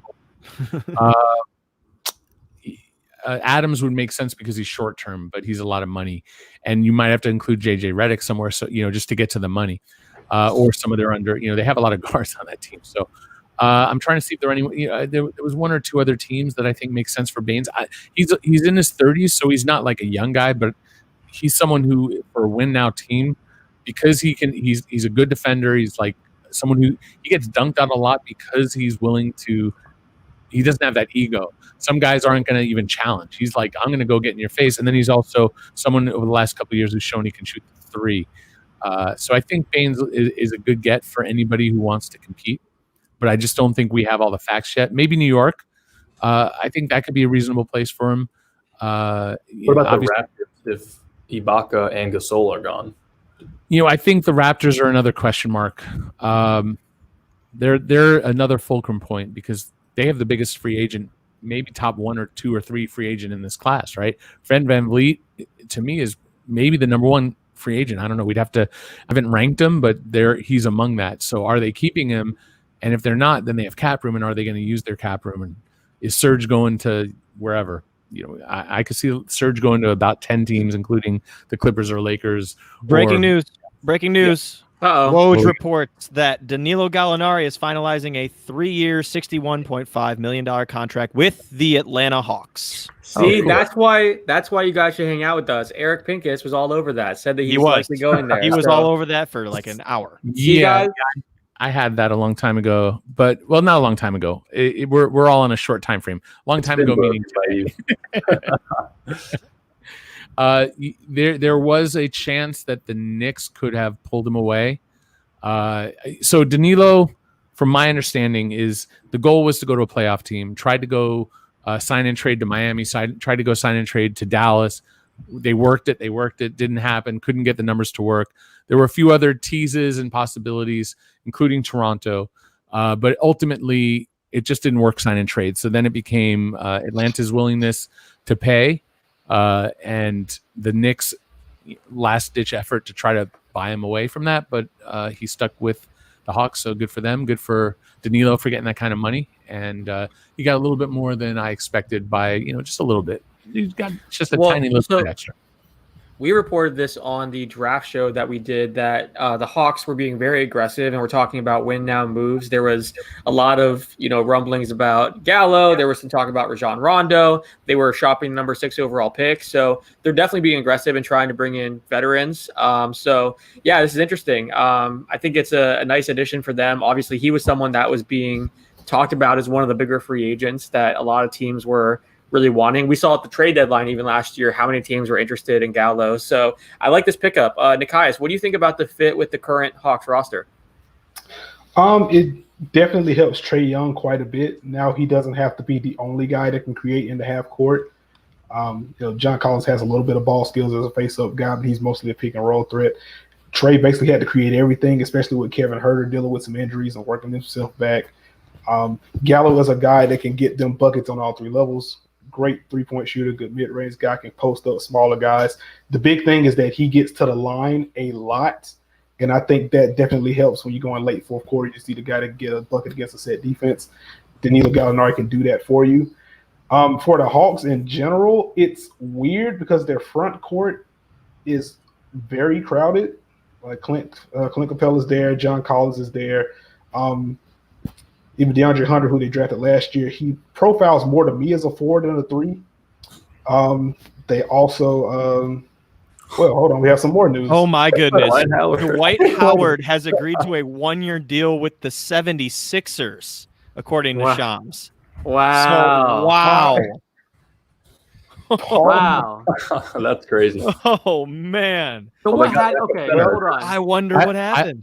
I love that Shams is like, he's putting the agent's name in the tweet because he's like, I'm not going to get if it doesn't happen, it's going to be Charles Briscoe that's on the line. I think Rich Paul had him start doing that last year, and from my understanding, a lot of other agents were like pissed that why is that happening? I want that because it's good publicity for these agents when you see their name right next to the dollar figure that the guys are getting. Let's talk about this fit with Philly then, because this is so surprising. We obviously like it's all caps there. We talked about the Lakers situation. For anyone that missed it, basically Dwight Howard tweeted out announcing that he was re-signing with the Lakers. He was recently on Aton Thomas's show with Basketball News saying that he wanted to go back to the Lakers and just wanted to get the right number. And then deletes the tweet. Shams comes out and says he's still weighing his options. And then now we have him going to the Philadelphia 76ers. You said on a 1-year deal, correct? Spencer? Yes. Okay. 1-year deal. So, and that was according to Charles Briscoe through Shams. Yep. All right. Mm-hmm. So what do we think happened there? Do we think that I'm so confused. Did he realize he could get more money elsewhere and then backed out, or it's very possible too. A lot of these guys, and I know for a fact Dwight doesn't run his own Twitter. So is it possible that someone's getting fired today because they tweeted something they shouldn't have? I'm just wondering how this could happen. I'm so confused. Maybe it's a balloon deal. Maybe it's one of those things where he made more money annually than he would have, in a 2-year, 3-year deal. Who knows? I have no clue. Correct me if I'm wrong, Eric, but I think Philly is up against the hard cap, so it would have to be 5.7 would be that max for him. Yeah, they've got a massive amount of payroll. I haven't adjusted for the Richardson Curry thing. That takes a little bit off, but I mean, I have them. Yeah, I ran the numbers the other day, and they're definitely a 5.7 team. And maybe that's the number for Dwight. That's certainly more than what I think the Lakers were. Lakers, what I was told was we're doing 3-1. The non-bird number, so maybe he went for the money. I mean, we have one more. He told a really good show the other day that he needs to get paid. One of the best shows on, wasn't it your show, Alex? Yeah, no, it wasn't my podcast, but it was a Tom Thomas's podcast rematch, which is on the Basketball News Network. So that's what I'm saying. It's a colleague. Thank you. I appreciate the shout out. We do have some more breaking news right here. Rodney Hood is re-signing with the Portland Trailblazers, 2-year, $21 million deal. So Rodney Hood going back to the Blazers. So pretty interesting. Hopefully he, with the injuries and everything like that, hopefully he can be the same player. But good to see him get, some good money security. There. Yeah. No, I'm very happy for Rodney, and it sucked to see him go down when he was in such a good place there with Portland in the wintertime. I again here I go with the Cleveland bias again, but I get a chance to watch him play over the last couple years, and is a really good dude. He kind of gets stuck in a little role that he didn't really thrive in here. So when he went over to Portland and was that like tertiary guy off of both CJ McCollum and Damian Lillard, he really found a niche there, and it just sucked that he went down. But good news for them, he's coming back, and they have him and Gary Trent now. Both, whether one of them comes off the bench or they play small, whatever it has to be. It's interesting. Let's go back to the Gallinari signing really quick, just because that's one of the bigger names, and we got cut off by Dwight. Dwight didn't give us a chance to break down the Gallo deal. Crazy. So let's talk about that. I mean, we were talking about his fit there, and again, they were being very aggressive. I'm curious to see if we see more Hawks moves coming, like Rondo or some of these other veterans that are out there. But I guess let's continue the Gallinari conversation. I guess I forget where we left off, but Spencer, what are you kind of thinking about that? Well, just picking up where Nikias was talking about in the half court, man. I mean, he's able to create his own shot. He's able to get to the rack. He's got a really nice pull up. And it's just something where, Trey won't have to have the onus of scoring, and Herder, did help that. But the thing is, he couldn't stay on the floor. So now they have somebody who's reliable and can really, give that second option a go-to, at least on the offensive end. And that's huge for Atlanta. Now, Woj just tweeted out, interesting fact about the Gallo deal with the Hawks. It's the most ever on a multi-year deal for a 30-plus player without an all-star appearance. Good for him. Yeah. The life working overtime. Good Lord. Interesting too, Nikias was saying this earlier, but their front court is, pretty stacked. Is he going to be okay coming off the bench of the 4? Are they going to move Collins, or are they going to slide him into the 3? I think that they would play, Hunter maybe off of the bench if they played him at the 4. Because you have Cam Reddish in there too that could arguably be in between that front court, back court. Yeah. It is pretty crowded over there. So I'm curious, but I think Gallo's going to start. I don't think there's any way. So Capella, I guess, comes off the bench, or. I think the clock is starting though, John Collins, honestly. Yes. I think he's up for an extension. I think he's up for an extension now. Same draft class as Fox and the crew. He has developed quite a bit offensively. He's a legit shooter now, in addition to what he does on the offensive glass and what he does as a role threat. But the defense, man, he's made strides. He just can't be your backline defender. He's fine as a help guy, but I don't think he has the strength to really deal with post brutes. I don't think he has the real instincts to be a primary rim protector. And if Trae Young's your franchise guy, you can't commit $100+ million to John Collins. I mean, teams just have a built-in action late games if you're trying to be, if you have serious playoff aspirations. You just run pick and roll at those two guys and get a good shot. I think ultimately you're going to have to surround Trae Young with defenders. Clint Capella is obviously a better defender than John Collins is. He can provide similar pick and roll ability there. If you have a guy like Gallo that can provide some half-court scoring for you, he can slide in at the 4. If you can close out games with Trae, Cam Reddish, DeAndre Hunter, Gallo, and Clint Capella, I think that's probably enough. If the Hawks are going to be a first-round team this year, I don't think they want to play John Collins. It wouldn't surprise me if they consolidate a little bit. Maybe Herter's out, maybe Collins out, and they go star hunting somewhere. I do have one question.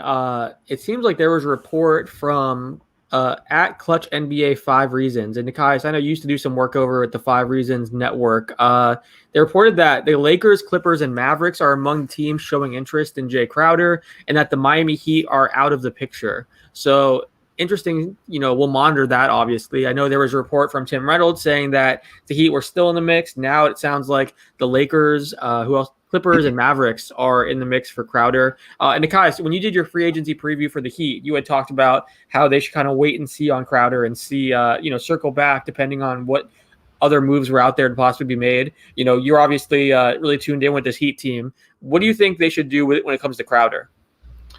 I think they would want to bring Crowder back, but only if they could get him on a 1+1 type deal. And what I would assume is happening right now is that teams like the Clippers, the Lakers, they're probably offering him more years. And once you add that into the fact that the Heat have brought back Myers Leonard, they drafted Precious Achiuwa, a lot of those front court minutes are going to be sealed. I mean, they were in on Gallinari before he decided to go to Atlanta. So I think the Heat are okay with letting Jay Crowder walk. I think they feel like they have the front court depth. If Jay Crowder does walk, they just go back to Bam Adebayo and Myers Leonard starting. And again, that starting unit had a pretty high net rating. That's pretty natural fit there with Myers Leonard spacing and Bam rolling to the basket or operating as that high post hub as a passer. So I think they would love to have Jay Crowder back, but there's room to let him walk just because of the moves they've already made.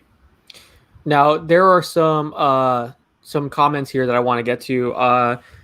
CNate805 said, what does the Gallo meal mean for Bogdanović? Because remember, he was being linked to Atlanta. There was also, I forget, the Lakers were also a team that was mentioned as a possibility. I don't know how realistic that is cap-wise, but with Gallo going there, is he still an option for the Hawks? Does he make any sense for the Lakers? I guess, where does he go from here? Because Atlanta now just signed Gallo. The Hawks have plenty of room for him. I've got them in. For what? Go ahead. For Bogdanović, I've got it as, I think they still got 26 or so if I start Gallo at the 19.5 number. It looks like they're still pretty thin in the backcourt. Trae Young, Kevin Huerter, Reddish, and then Tony Snell. So Bogdanović, another playmaker, maybe coming off the bench, or just probably being the primary initiator when Trae Young's out. And maybe when Young and Gallinari are out. So I think there's still plenty of room for him in Atlanta. Yeah, Atlanta had going in in the neighborhood of $44 million in spending power. So if they're spending 20-ish, they still have plenty. I think there was buzz that they would go after Rondo, but if you can get Bogdanović, the question then becomes: is he signing an offer sheet, and then are the Kings matching it, or are they going to circumvent that legally by working a sign-in trade, which is what illegally the Bucks were doing? So you can do that, you just have to do it legally. I was looking over at the Lakers to try to make sense of this. So Dwight is going, according to Bobby Marks, on a minimum deal to the Sixers. Really? Now the Lakers had his non-bird. Non-bird is basically when you play with a team for 1 year, you can re-sign them at a raise of 120%. So $3.1 million from what his minimum number was. So he's going from tweeting that he's staying with the Lakers to now going to the Sixers for less money, which is weird. I'm going to say that right off the bat. Someone tweeting on his behalf. We got to make that clear. Okay. But so that's crazy though. It's either Dwight made that choice, or Dwight did not make that choice, right? So let's say he was close to a deal with the Lakers. There's also the possibility that it was just, idiocy and just someone tweeted something incorrectly. But I spoke to a bunch of people who told me specifically, oh, it's non-Bird. So someone was telling a lot of people that he's signing with non-Bird. So it wasn't just like the Twitter account tweeted and everyone ran with that. I've got people who are telling me it was agreed to at the non-Bird.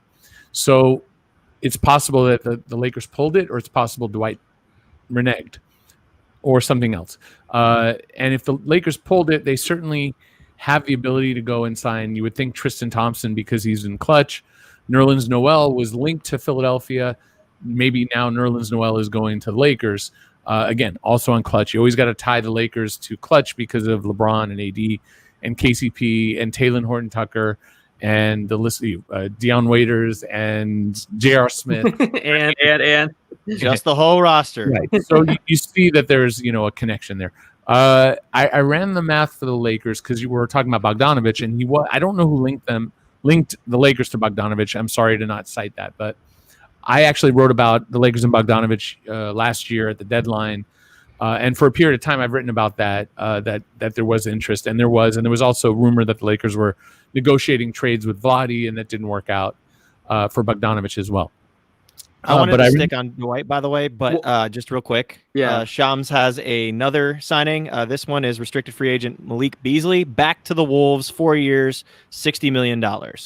We continue on Dwight. Wow. Yeah, I hope that whatever the Malik Beasley legal stuff is worked out. Hopefully there's a positive solution. He's got some legal stuff to work through. But looking at the Lakers, so the report is Wes Matthews at biannual exception money, which would, if it's the biannual, would give them a hard cap. And if you look at the Lakers with KCP back at 10, and let's say they bring back Markieff at his non-Bird, which is just about 2.8, and they sign 4 minimum guys and go to 15 players, they would have $9.3 million to pay of their mid-level. So they can get to a full mid-level. They'd be at about 138.6. The limit is 138.9. That's a little too close. Teams don't usually like to get that close to a hard cap. But you can pay a little bit less to Kuzma, or you could trade JaVale McGee if there was a team, but then that's problematic because you just lost Dwight. But if you're bringing back, let's say, Tristan Thompson at the min, maybe, I don't know, maybe you can get more somewhere else. But there's so many centers. If you can get Noel and Tristan Thompson, trade McGee out, now you have a little bit more breathing room. I'm just sort of putting the pieces together. The challenge is if you're making a mid-level offer to Bogdanovich, wouldn't the Kings just match that? So you can test that. If I'm the Kings, even if I don't want him, I keep him at that money and trade him after a year. Yeah. Because it's too good. That kind of money is too good for a player like that. But they could also do a sign and trade. Lakers would already be hard capped, and there'd be a limit. And I'm looking at the numbers, like the Lakers don't have much to offer in sign and trade. I don't know what KCP wants. I don't know what the Kings are interested in, but if they were interested in a sign and trade for either Avery Bradley or Alex Caruso, not Alex Caruso, sorry, Kentavious Caldwell, Laker fans are like, no, don't trade Caruso. KCP, if one of them wanted to sign in, I have no idea what the Kings are looking at. They have new McNair is the new GM. They have a different, Vlade was a wild card. He would do things that, in my opinion, didn't make sense. I'm trying to not, the move. We were all Vlade thinking it, yeah. Were entertaining, and there was always a wild card. So, I would think people would say, "Oh, that's never going to happen," and I'm like, "Well, there's the Kings might," and then it was like, "Oh yeah," and then they would, and then see, told you. So I don't know what the Kings are going to do, but they may go in. They might be moving Buddy. So in theory, the Lakers have at least the means. But if Bogdanovich is wanting, let's say he wants $18 million, and if you, instead of paying KCP $10 million, if he was traded out, and there are some issues like base share compensation issues we won't get into, but the Lakers can kind of get to about $16 million if they don't use their mid-level and not pay KCP and then just go minimum players. I could see a path where they could get to Bogdanovich. I haven't run the numbers how that would work exactly in trade. Maybe McGee, or again, they're but they don't have centers. But maybe Tristan and Noel. I think the Lakers are in flux right now, obviously, because they need to add some pieces. It could be very simple. They bring back KCP. They sign those clutch guys and don't go anywhere near Bogdanovich. But it was brought up as the initial prompt before Dwight. With the Dwight thing and that, I could see at least some. I know there's a history of the Lakers trying to get this kid. So, I know that they tried to get him. They didn't get him, but I know they tried. So I always write off of that interest, and you don't assume that interest is gone. So, but KCP is a clutch guy. If they can get him a big deal in Sacramento, does that constitute LeBron taking care of his family? If KCP is part of the clutch family, you could argue that, a bigger deal for multiple years in Sacramento, more than the Lakers would give, would be taking care of that family. So just a thought. Not to mention, too, that they've seen Bogdanovich hit 2-game winners against them right in front of them. So they're like, okay, let's get him on our side. I did want to kind of add to what you're talking about with the Lakers, the big man situation, the backup big man. Bill Oram of the Athletic said to keep an eye on DeMarcus Cousins for that spot, just because they obviously have a history. Absolutely. So that would be a cheap option, I'm assuming, right? I think we talked about it a little bit earlier. I mean, I don't know. I've done a bunch of shows today, but DeMarcus is absolutely an option for the Lakers, and definitely should be. His relationship with AD is tremendous. His relationship with LeBron, very strong. So DeMarcus, Noel, Tristan Thompson, Aaron Baines, and then Serge Ibaka. I want to at least mention him as a possibility. He's a great fit for what they need as a stretch player. Lakers, they need to add their identity with size. And so they're going to need size to keep doing what they do. They're not going to play JaVale that many minutes, and you don't want to play AD at the center until you have to. You want it to be your asset when you're playing AD at the center, not a liability because he gets beat up all year. It's not what he wants to do. So, they're definitely going to get someone to replace Dwight, and it's probably one of those 3 or 4 players, or maybe probably two of those 3. Depends on if there's a taker for JaVale, who is great in the locker room, well liked, but not necessarily needed for this team on the court. I want to ask about the Malik Beasley 4-year deal, $60 million, because that's a pretty big contract. I know, Eric, you had mentioned he had some of the legal issues. Hopefully that gets squared away, but he played really well in Minnesota after being acquired there. So I'm curious to get your guys' thoughts on Beasley and that contract. Jeremy, what do you think? I mean, I was pretty much writing Beasley out of Minnesota. I mean, they put that stuff off the court. They drafted Anthony Edwards. Traded for Rubio, who's obviously a point guard, but still more backcourt minutes getting soaked up. They've got Okogie, they've got Culver. I mean, it just seems like there was going to be a logjam. Logjam of guards. But obviously Gerson Rosas, maybe he sees that as a fair deal, and maybe it's something they keep on the books and look to trade, like Eric was talking about with Sacramento matching Bogdanovich potentially. Obviously him coming from that Houston Rockets kind of mindset is, of one of which you kind of don't really let people assets walk away for nothing. I mean, as long as they're, asset on the asset side. So maybe he just looks at it as a building block, maybe down the road. It's a long-term deal, obviously, but he could play up to that, and it'd be a stair step up to a bigger salary if they're trying to get another star down the road. So that's kind of how I look at it at this point. I have a quick question on a different topic. Nikias, you just tweeted something interesting that I want to ask you about. You talked about how it seems like all signs, what the Hawks are doing, it points to them not necessarily maxing John Collins. And you said that they very quietly have the assets to swing for the fences and try to acquire James Harden. Now, we know that, kind of getting back to the Harden stuff we talked about earlier, he wants to be in Brooklyn or Philly. That doesn't mean the Rockets have to trade into one of those places, because he has no real leverage. It's not like he's a free agent after this year and can say, I'm not going to re-sign there. He's on a long-term deal. So if you're the Rockets, you're going to try to get whatever, is the best package back for him. So even if he doesn't have Atlanta on his, wish list, that's a possibility. So, tell me what you're kind of thinking in terms of what you just tweeted. Just thinking along the lines of what you just said. Again, Harden wouldn't want to be in Atlanta. I think he's pretty keyed in on Philly or Brooklyn. Wouldn't be surprised if a team like Miami was also in the hunt there, because they're always going to sniff around a star. But if you're just looking at what Houston would want, young pieces and picks, I think John Collins, he has his limitations that I just detailed, but he's still really freaking good at basketball. if you want to package him, Kevin Huerter, one of Cam Reddish and DeAndre Hunter, and Atlanta has picks, I mean, that I like that better than what Brooklyn can offer. And if Philly isn't offering one of Simmons or Embiid, I like that better than what Philly would offer as well. So if you're looking at it from Houston's perspective, I'll be fine with getting those young pieces, getting those picks. You're also sending James Harden to the East, which you're probably going to be doing anyway. But I mean, that's just an added benefit there. You're trading to the South, to the East. You don't have to worry about him in the finals or anything like that. So I think that's something. I think that's something Houston could be interested in. It's interesting. Jeremy, Spencer, what do you guys think of that? I mean, if you have the opportunity to go after someone like James Harden, I mean, and you're trying to convince Trey that this is the spot you're going to be in, and this is, we're committed to you, so we're going to go out and get you a former MVP to play with. That's, I mean, one hell of an argument. I don't know if Atlanta necessarily wants to push all their chips into the table this year.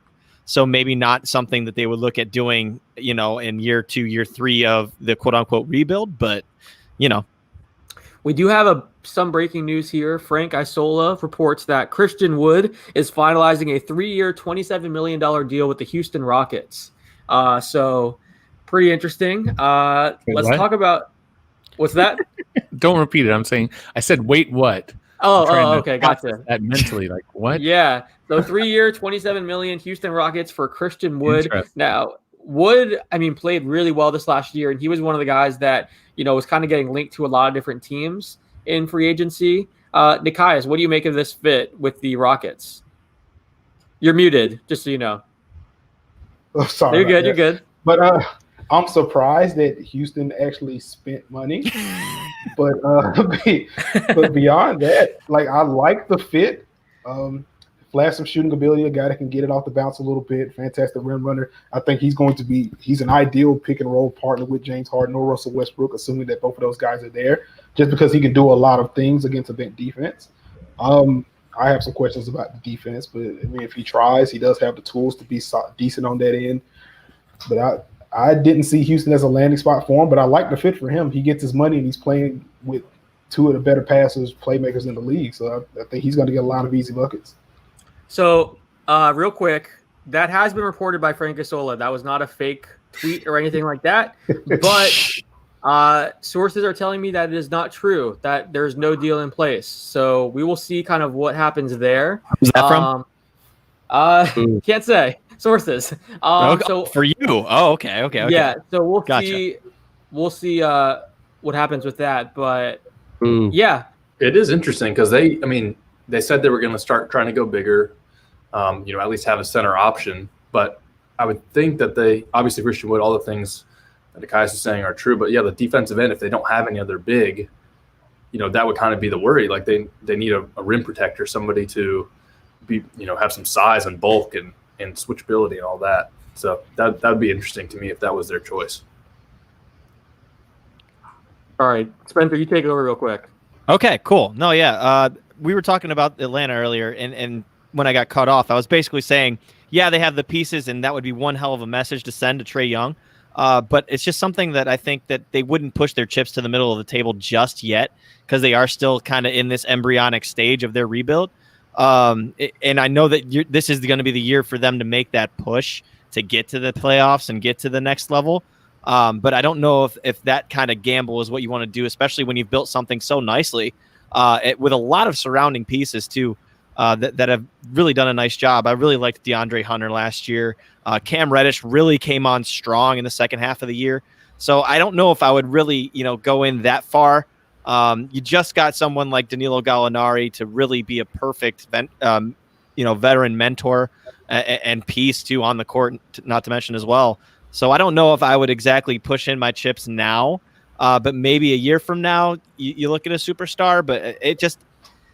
I don't think I would do that and kind of sacrifice the culture that I've made right now. That just from my perspective. Totally. So wait, say that again. You're talking about Harden to Atlanta? Yeah. I was talking about how Atlanta. I don't know. Yes, they have the piece. They could potentially have the pieces to do this, but I said that in this stage of where they are as a franchise now and just getting onto that rise, I don't know if I would sacrifice that culture that I'm building with all these young pieces to get a superstar at this point of their rebuild. That's my perspective on it. And obviously, anytime you have an opportunity to go after James Harden, you go after James Harden. But I don't know if that's exactly the right move to make for them at this point. No, that's fair. Quick question. Are we surprised? I mean, we talked about the Dwight Howard situation a little bit, but when you look at some of the other contracts that big men have got, we talked about Mason Plumlee. We talked about Jahlil Okafor.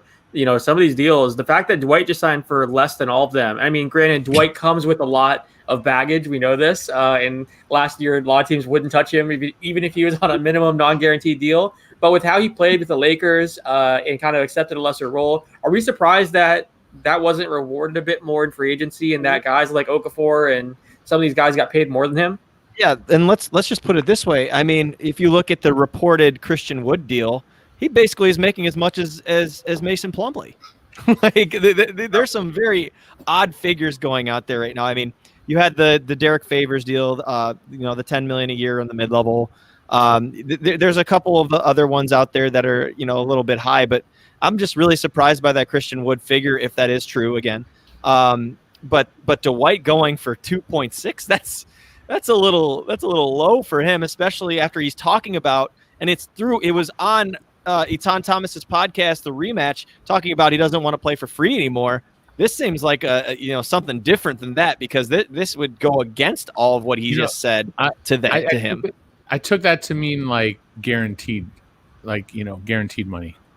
I got to step away for a second. Give me a second. Yeah, no worries.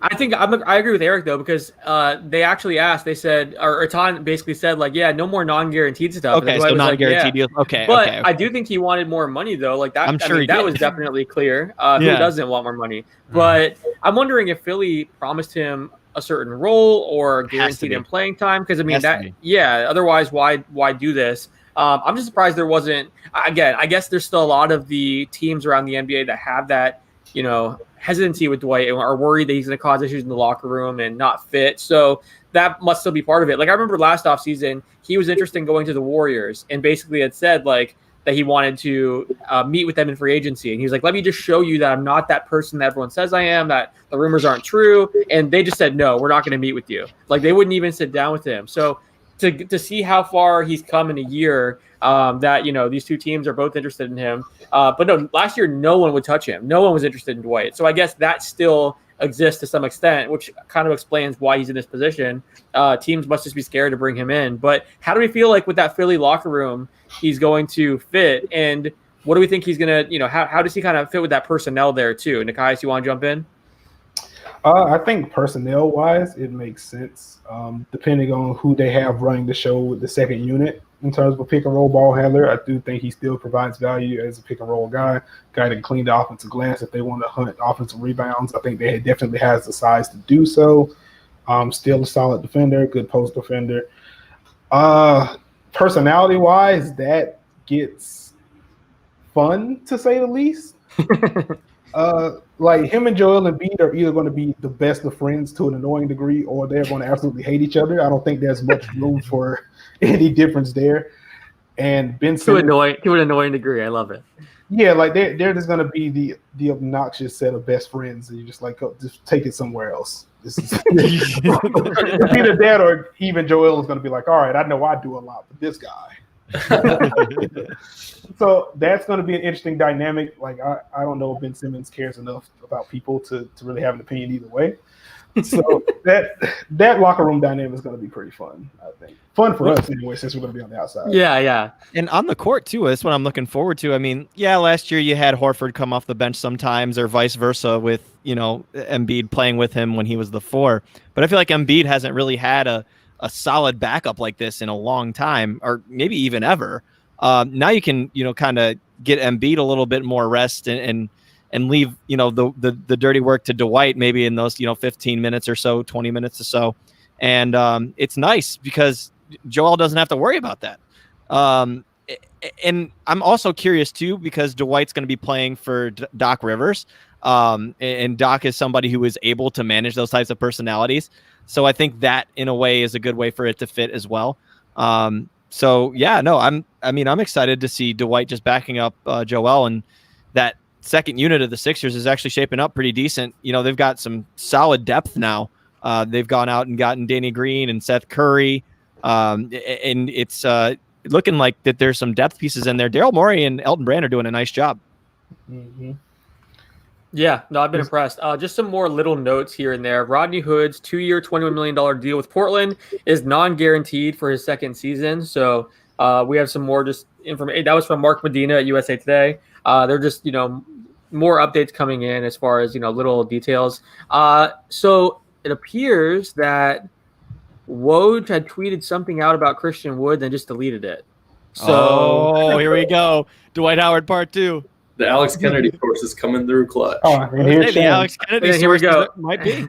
Yeah, Shams Charania just tweeted, free agent Christian Wood remains engaged with interested teams, sources say. So that the Isola tweet wasn't true, like we talked about here. So that's confirmed now from Shams. We have a minor deal. We have a minor deal that just got. Woj just tweeting out that free agent power forward Anthony Gill has signed a 2-year deal with the Wizards. Gill played for Kimki of the EuroLeague last season.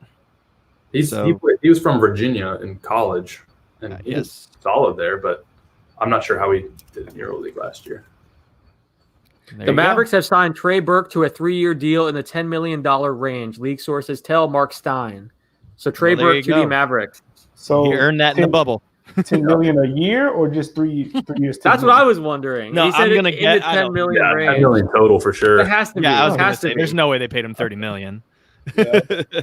I can't see the tweet, so that's why I was, Yeah, no worries. So yes, I think we covered everything that's out there right now. We'll keep updating you guys as more things pop up. But yeah, so the Christian Wood thing is interesting. I'm not sure. I mean, I do think that he's talked with Houston, but I don't think anything was agreed to.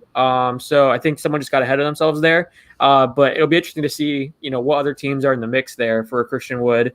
I know they had a lot of interest, but yeah, we'll see what happens with that. Let's see, Spencer, are you seeing anything else? I'm not seeing any other reports or anything right now. Just the Gill deal, and then what you said, the Trey Burke thing just popped up for me. So okay. What happened with Trey Burke? I'm sorry, I just sat back down. He went to he's staying with the Dallas. Yeah, I told you that was going to happen. Come on now. Look at this guy. What was the money? What was the money? Did they say? $10 million over 3 years. Yeah, I mean, again, they've got DeLon Wright, and I was at a thing where Mark Cuban spoke last summer after they signed him, and he couldn't say enough things positively about DeLon Wright. And then the season happened, and it just didn't work out that way. So it's what it is. You make your best decisions, but that's a contract they'd love to amnesty if there was such a thing. There is no amnesty. So I do want to say that my math on the Lakers is good from what I've talked to someone about, and that the range for KCP is 10, so that they can use their full mid-level. So that's the unless the Knicks, we said the Pistons are out of money. So if the Knicks, the Hornets, or the Hawks, right? Yep. If they have money left, I'm trying to think. They've been linked to Bogdanovich, hasn't happened yet. But if those teams are offering more than $10 million, that might be where KCP would go if he needs money, more money. But the mid-level exception, if we were to get that from someone else, is 9.3. So the Lakers would be offering more money, but they wouldn't be offering that much more than a team offering 9.3. So they're basically offering comparable money to a full mid-level, and that's to try to ensure that they can use their mid-level exception, which is 9.3, while staying under the hard cap by literally whiskers. I mean, it's tight. It's tight. All right, here we go. Mark Stein reports that Marc Gasol has emerged as a free agent target for the Lakers to fill the void created by Dwight Howard's departure to Philadelphia. Oh, so look at that. Yeah, so we talked about it. I mean, just like Big Bro. Yeah, there were reports that, Gasol was going to go to Spain, and then all of a sudden there was, in recent weeks, there was some talk that those hadn't been confirmed, and teams were kind of doubting whether or not that was true. I do think that, he looked into that, but there was some talk that he was going to reconsider a bit and see what was out there in terms of NBA offers. So we will see if he lands with the Lakers. But I think that kind of tells teams, okay, he's still open to offers and conversations. So someone that maybe we didn't expect to be in this free agent class is now an option. Pretty interesting.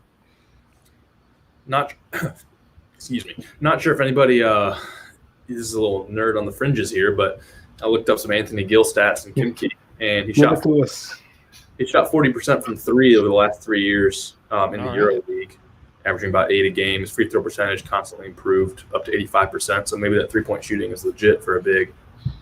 That's not a contingency plan for Davis Bertans, is it? Yeah, that's what I was about to ask. Maybe so. I don't know if he quite has that range as Davis, but Alex, actually, unless you had something, unless you have any questions that you wanted to get to. No, I'm just still looking to see if there's anything out there, but no new news at this point. So go ahead. Okay, yeah, no, I was just gonna want a survey of the room. Just someone who really made a huge impact, especially in the bubble. Jeremy Grant, where do you think he ends up? He's almost a fit anywhere the way he plays. You know, he's like the Swiss Army knife. He's improved his outside shot, but most importantly, he's really good on the defensive end and can really get up and down the floor. Can I chime in on that? So I don't think this happens. Of course, we're talking about Jeremy Grant. So obviously he should stay with the Nuggets. They should pay him. They gave up a first rounder to get him. He killed it for them, and they should keep him. But I can't help but remember that vision of LeBron talking to him after the Lakers beat the Nuggets. And the last time I saw him do that, he was doing that with Lonzo when he was with the Cavaliers. So I don't think that the Lakers get Jeremy Grant. But reading these numbers, if he's a mid-level, I could see their plan being get bigs at the min, give Jeremy Grant that 9.3 if he'll take it, and I think the Nuggets should pay more and probably do. But you never know. I think he ends up with that like 12 to 14 range. Honestly, I think he's going to get more. But I could see that being the fit that the Lakers go for. Just they play KCP at the 1. They play LeBron at the 3. You put in Jeremy Grant at the 2. Jeremy Grant guards 3s, guards 1s, yeah. He would be their defender to guard like the Kawhis and stuff. But no, I think it's complete hogwash. I just wanted to throw it out there. I'm trying to think who the Lakers could be going for with that 9-3. I covered the Lakers as my primary team, in market, Clippers as well. So naturally, I'm trying to brainstorm right here. But let's move on. I think he stays with Denver. I haven't said a damn word about the Cavs, but that's also probably because no one cares as much about the Cavs as the Lakers. But I'm in Cleveland. They've got some money. What do you think Cleveland should do during free agency, Spencer? I think they should make some, fringe additions. They already went out and got their wing now. Isaac Okoro is who they drafted, someone out of Auburn, and he's a very burly guy, very good defensive player. Obviously a developing offensive game. So he's not really going to make an impact too much on that front, but he has already stated that he's going to be guarding their best player, the opponent's best player, I should say, every night. So that's going to be an immediate challenge for him off the bat. But as far as the free agents come on, I think that guys I had mentioned some of these on Twitter earlier, so forgive me, I'm trying to find them. But I feel like those types of guys on the fringe. I'm sorry. I'm pulling it up. Stall for time. I'm pulling it up. I saw Okoro play a few times this year, and I think it's a really exciting prospect for the Cavs. I mean, he's extremely strong. He's going to be a really good defender for 1s and 2s and probably some 3s. He is only about 6'4", 6'5", but he's got great strength. And he's probably going to still grow too. I mean, he's only 19. Yeah. Go ahead. Okay, so the guys I would target, just on your mid-level exception, they have the full one. I said Harry Giles, Chris Dunn, DeAnthony Melton, I think would be a very good fit in Cleveland. Glenn Robinson III, obviously he had a really nice showing with the Golden State Warriors before he got traded to Philly. Derek Jones Jr., and then if Tristan Thompson does go elsewhere, I think Aaron Baines would be a nice fit, and we talked about him a little bit earlier. And then obviously I think that a fit and a reunion with Tristan Thompson, even maybe on a 1-year deal, would work really well for them. So that's my view of what the Cavs should do. Any of those names stick out to you that you think would fit in nicely there? I don't know how much you guys know and watch the Cavs. I know they're, a little bottom tier. Are they a basketball team? They are. They are. Someone in our comments, it's just Tiki Taj did a yawn emoji and said Cavs talk. I'm sorry. People. We've talked about the Lakers and Clippers for so long. I just had to say what we were doing. Okay. And that's where I'm at. I'm in Cleveland. So sorry. Cavs who? Here we go. Oh, here's another one. Someone said, "Stop talking about the Cavs." Z. Oh man, this is hilarious. They did a decent job when JB took over. Let's just say that JB took over and they almost went 500 and they beat some decent teams. Okay, enough. Anyways, your heat. Just saying. That's hilarious. I just love it. I just love the comments, just like back to back. We're all just like, stop. Gotta keep the show lively, folks.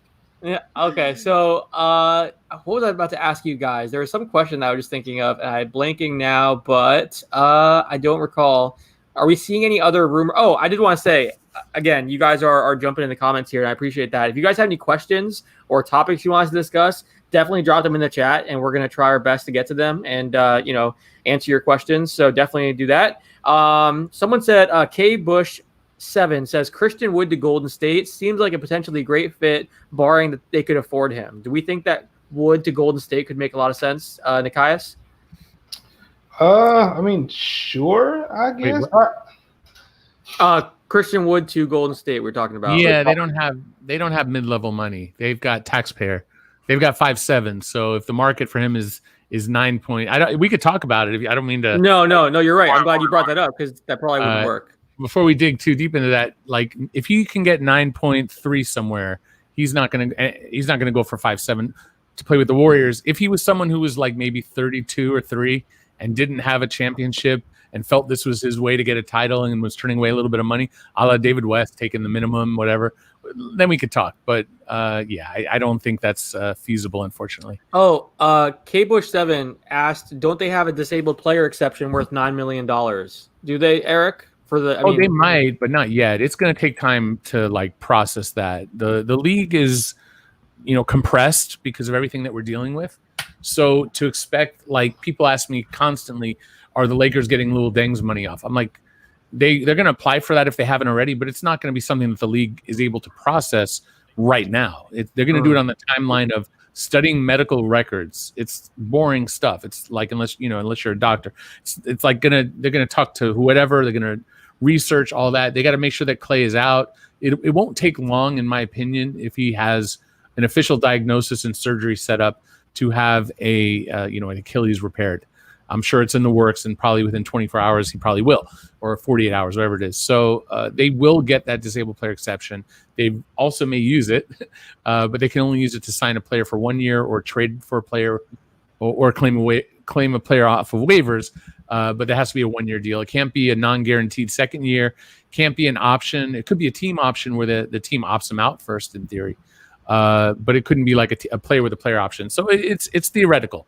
But I do think that they can use it and probably will, just for the same logic of what we talked about earlier with Kelly Oubre, where you don't look at like what it's going to cost for that player. It might cost like $50 million or $40 million more in salary, but it might.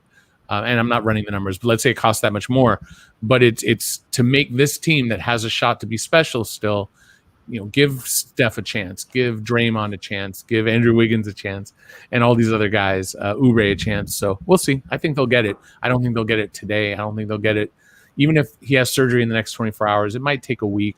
Maybe the Warriors can urge them to rush it. And maybe they can even get a sense that it's going to happen so they can start to shop for free agency with it. They probably are. They probably are shopping free agents with that like it's something, but it's for a 1 year deal, so it's not going to get like a Christian Wood, for instance, who maybe they can give Christian Wood a 1 year for 9.5 or whatever it is. I still think this kid who hasn't been paid yet needs to get as many years and as much money as possible. No, for sure. That's a great point. And the thing too about that fit that I don't really like is they already have, James Wiseman. They've got Kevon Looney. Sometimes you'll play Draymond at the 5. I mean, I don't really know exactly, like if there's a spot there for him. And you were just saying too that you can give him the 1 year over $9 million, but he's probably looking for security at this point. I mean, this dude's been working his way up from the G League for a long time, for multiple seasons, that he just hasn't had an opportunity. So I'm guessing that he's going to want multiple years to go somewhere. Absolutely. Yeah, so we got some questions I want to get to. We're going to wrap up the stream around 9:30, so we'll be here in about 10-ish more minutes, and then we got to wrap it up. But one of the questions was from Raul Reyes 1106. He said, "Who is the next player to get traded?" So when you look around the NBA, who are some players that you guys expect to be dealt? Whether it's today, whether it's the next few days, like who are some guys that you're kind of monitoring that could be available? Obviously, we talked about some of the guys that are being mentioned in rumors, but Jeremy, when you look at kind of the landscape around the league, who's someone that you think could be traded next? I mean, if sign-in trades count, I would say Gordon Hayward would be probably number one on that list if they can figure out a way to get him to Indiana. And yeah, I mean, Miles Turner, I mean, that's the same deal, I guess, but Miles Turner trade, I think, there's been so much talk about them wanting to break up that front court if they can get something in return wing-wise. Just looking through. If anybody else has any that are coming. Yeah, no. Anyone else have thoughts on next player to get traded? I mean, again, some of the big names we've heard. Oh, Eric, go ahead. Oh, no, I mean, next player to get traded, I don't know, but what about hold on a second.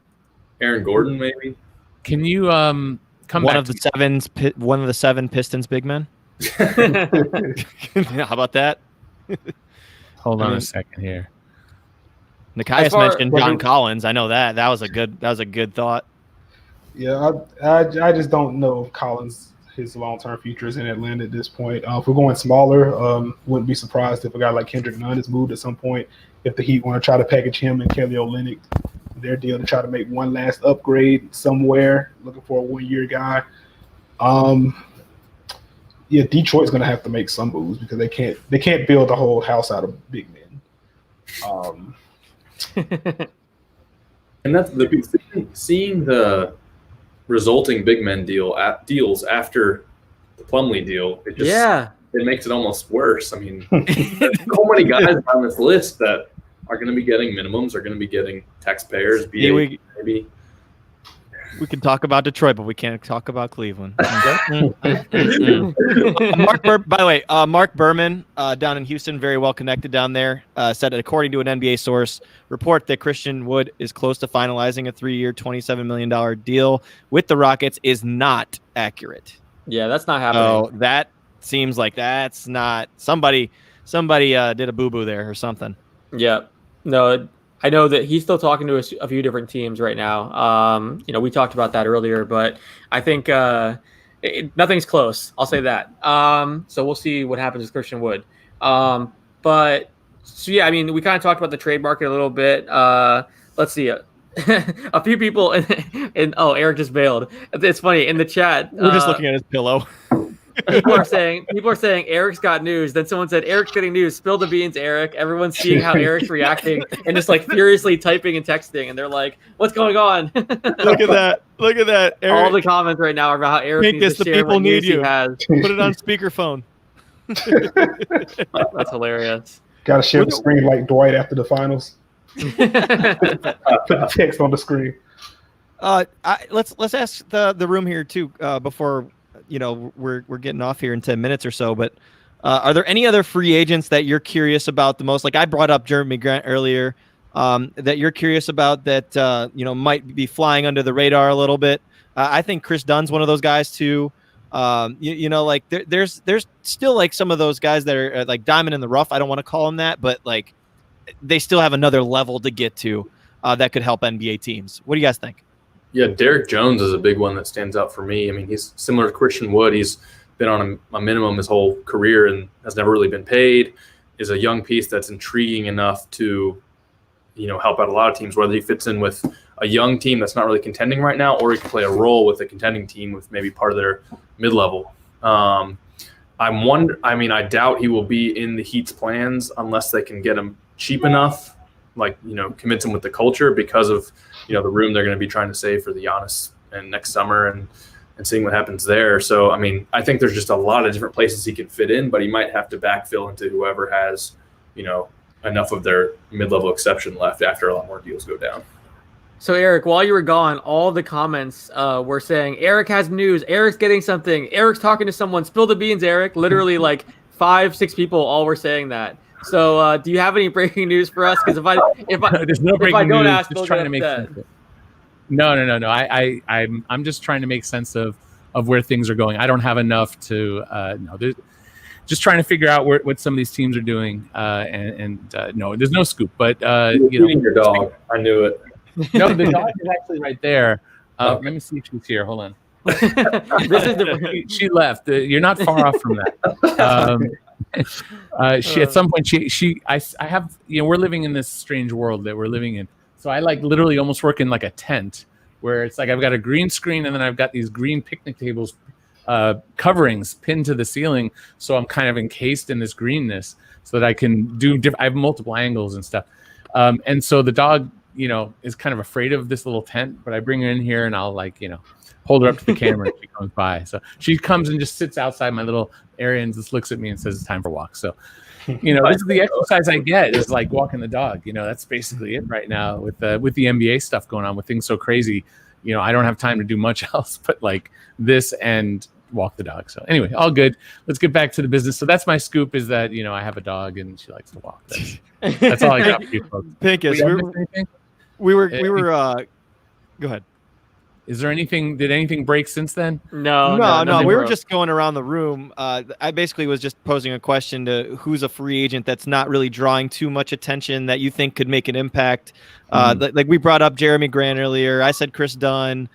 Jeremy did just say Derek Jones Jr. Is there someone that you think could make a real impact on a team that isn't really getting that much love right now?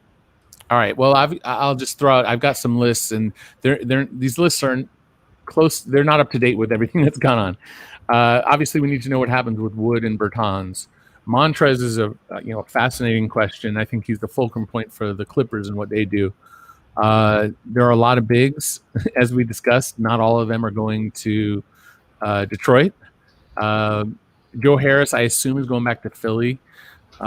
Jeremy Grant's decision, I think, ends up being Denver, but I'd be fascinated to see if it's not. Jay Crowder is an interesting name. Mo Harkless, I think, is a name that should be mentioned more because he's somebody who is a really good multi-positional defender, who's a really good locker room guy, who isn't going to get you a lot of points and isn't necessarily a great shooter, but he's not a terrible shooter. I'd like to see where is Glenn Robinson, Alec Burks, Justin Holiday. The point guards it's not a great point guard market. By the way, why haven't we heard from Brandon Ingram yet? That's where's his max deal? Yeah, seriously. Or an offer sheet. Right. Well, he won't get. I mean, I just think I think they'll max him out. Where's Rondo end up? Bogdanovich is the big name to keep an eye on. Obviously, I think that's another fulcrum point. What do the Kings do? Again, you can't give. Trading him, I think, is a reasonable thing, but it's complicated for a lot of teams. Malik Beasley going back, I think, was fascinating. That was one of those questions. I'm going to assume that Saric ends up back in Phoenix. And one last name, Chris Boucher. What happens to Chris Boucher? And really the Raptors, period. What does Serge Ibaka do? So that's more than one name, but those are the names I'm looking at. What are some teams that you guys are – oh, sorry. Go ahead, Nikias. Oh, I was just going to say Eric gave a list, and I'm so glad he didn't get to my guy. Can we please get DeAndre Bembry on a good team? Yeah. I need DeAndre Bembry on a good team. Just a really funky dude, can defend 2 or 3 positions, can do some stuff with the ball. You don't know what he's going to do with the ball, but he's going to do something with the ball. Athletic, can play above the rim, can make some sneaky good passing reads. Just an events creator on both ends of the floor. And I think playoff teams can use like an 8th man that could just go out there and make stuff happen for 14 minutes. No, I like that. That's a good answer. Who are some teams you guys have your eyes on? I know, Eric, you mentioned the Raptors. Some people in the comments are asking about the Orlando Magic and what we're going to see from them. We talked about them a little bit earlier with Fournier and what they kind of do next. So we did cover that earlier for people who are asking. But what are some teams that you guys have your eyes on? Like earlier today, I mentioned, Atlanta as being a team that everyone was talking about being super aggressive. And sure enough, we see them sign Gallo. Who are some teams that you kind of have your eyes on? Southeast Division. Literally, that's what I want to see if the Heat try to do like a 1-up move. I want to see if Atlanta ends up with Bogey along with Gallo. Charlotte obviously has some room and some money to spend, and they just got their new draft pick in there with LaMelo to go along with Devontae Graham and Terry Rozier and PJ Washington, the whole group. So I think that, those three teams, I'm just curious, and they're all on different levels too. And that's what's kind of cool about it. So I say the Southeast Division, honestly. That's fair. What do you guys think? LA teams. There's just so many different iterations and so many different guys that we think could fit into what they're trying to do, whether it's the bigs or wings that can defend and maybe shoot a little bit. And there's just a lot of different iterations of things that can happen. And then you see what happens to Kentavious Caldwell-Pope and all those. And then, Rondo, where the heck is Rondo going to go? Is he going to, go to the other side of the hallway at Staples Center, or is he going to fly across the country, Yeah. And so same thing with the Clippers. They've got a lot of interesting guys. Who knows if they come back or not. And it could, change the championship landscape a little bit, at least, depending on that. Everyone keeps saying Rondo to the Hawks. That's been something that's been talked about a lot. I don't know if that will happen, but that's been discussed quite a bit. So, yeah, we'll see. I'm curious to see, too, where he lands. One team, too, Portland. I had been hearing before free agency, or actually before the draft even, people were saying that they wanted to make a big splash with their mid-level exception, that they were really expecting to go out there and try to sign someone, make a big move with the MLE. I don't know who's going to be there or who they're targeting. Again, there were some rumors earlier about Ibaka and some guys like that, but they're a team that basically they're hoping that because there's not a lot of teams to cap space, some of these guys that, may be considered better than the MLE would be available for the mid-level. So I'm curious what they're going to do because, they've apparently been aggressive and telling people in recent days that they're going to be making a push for some different players. Nikias, how about you? Which teams are you watching?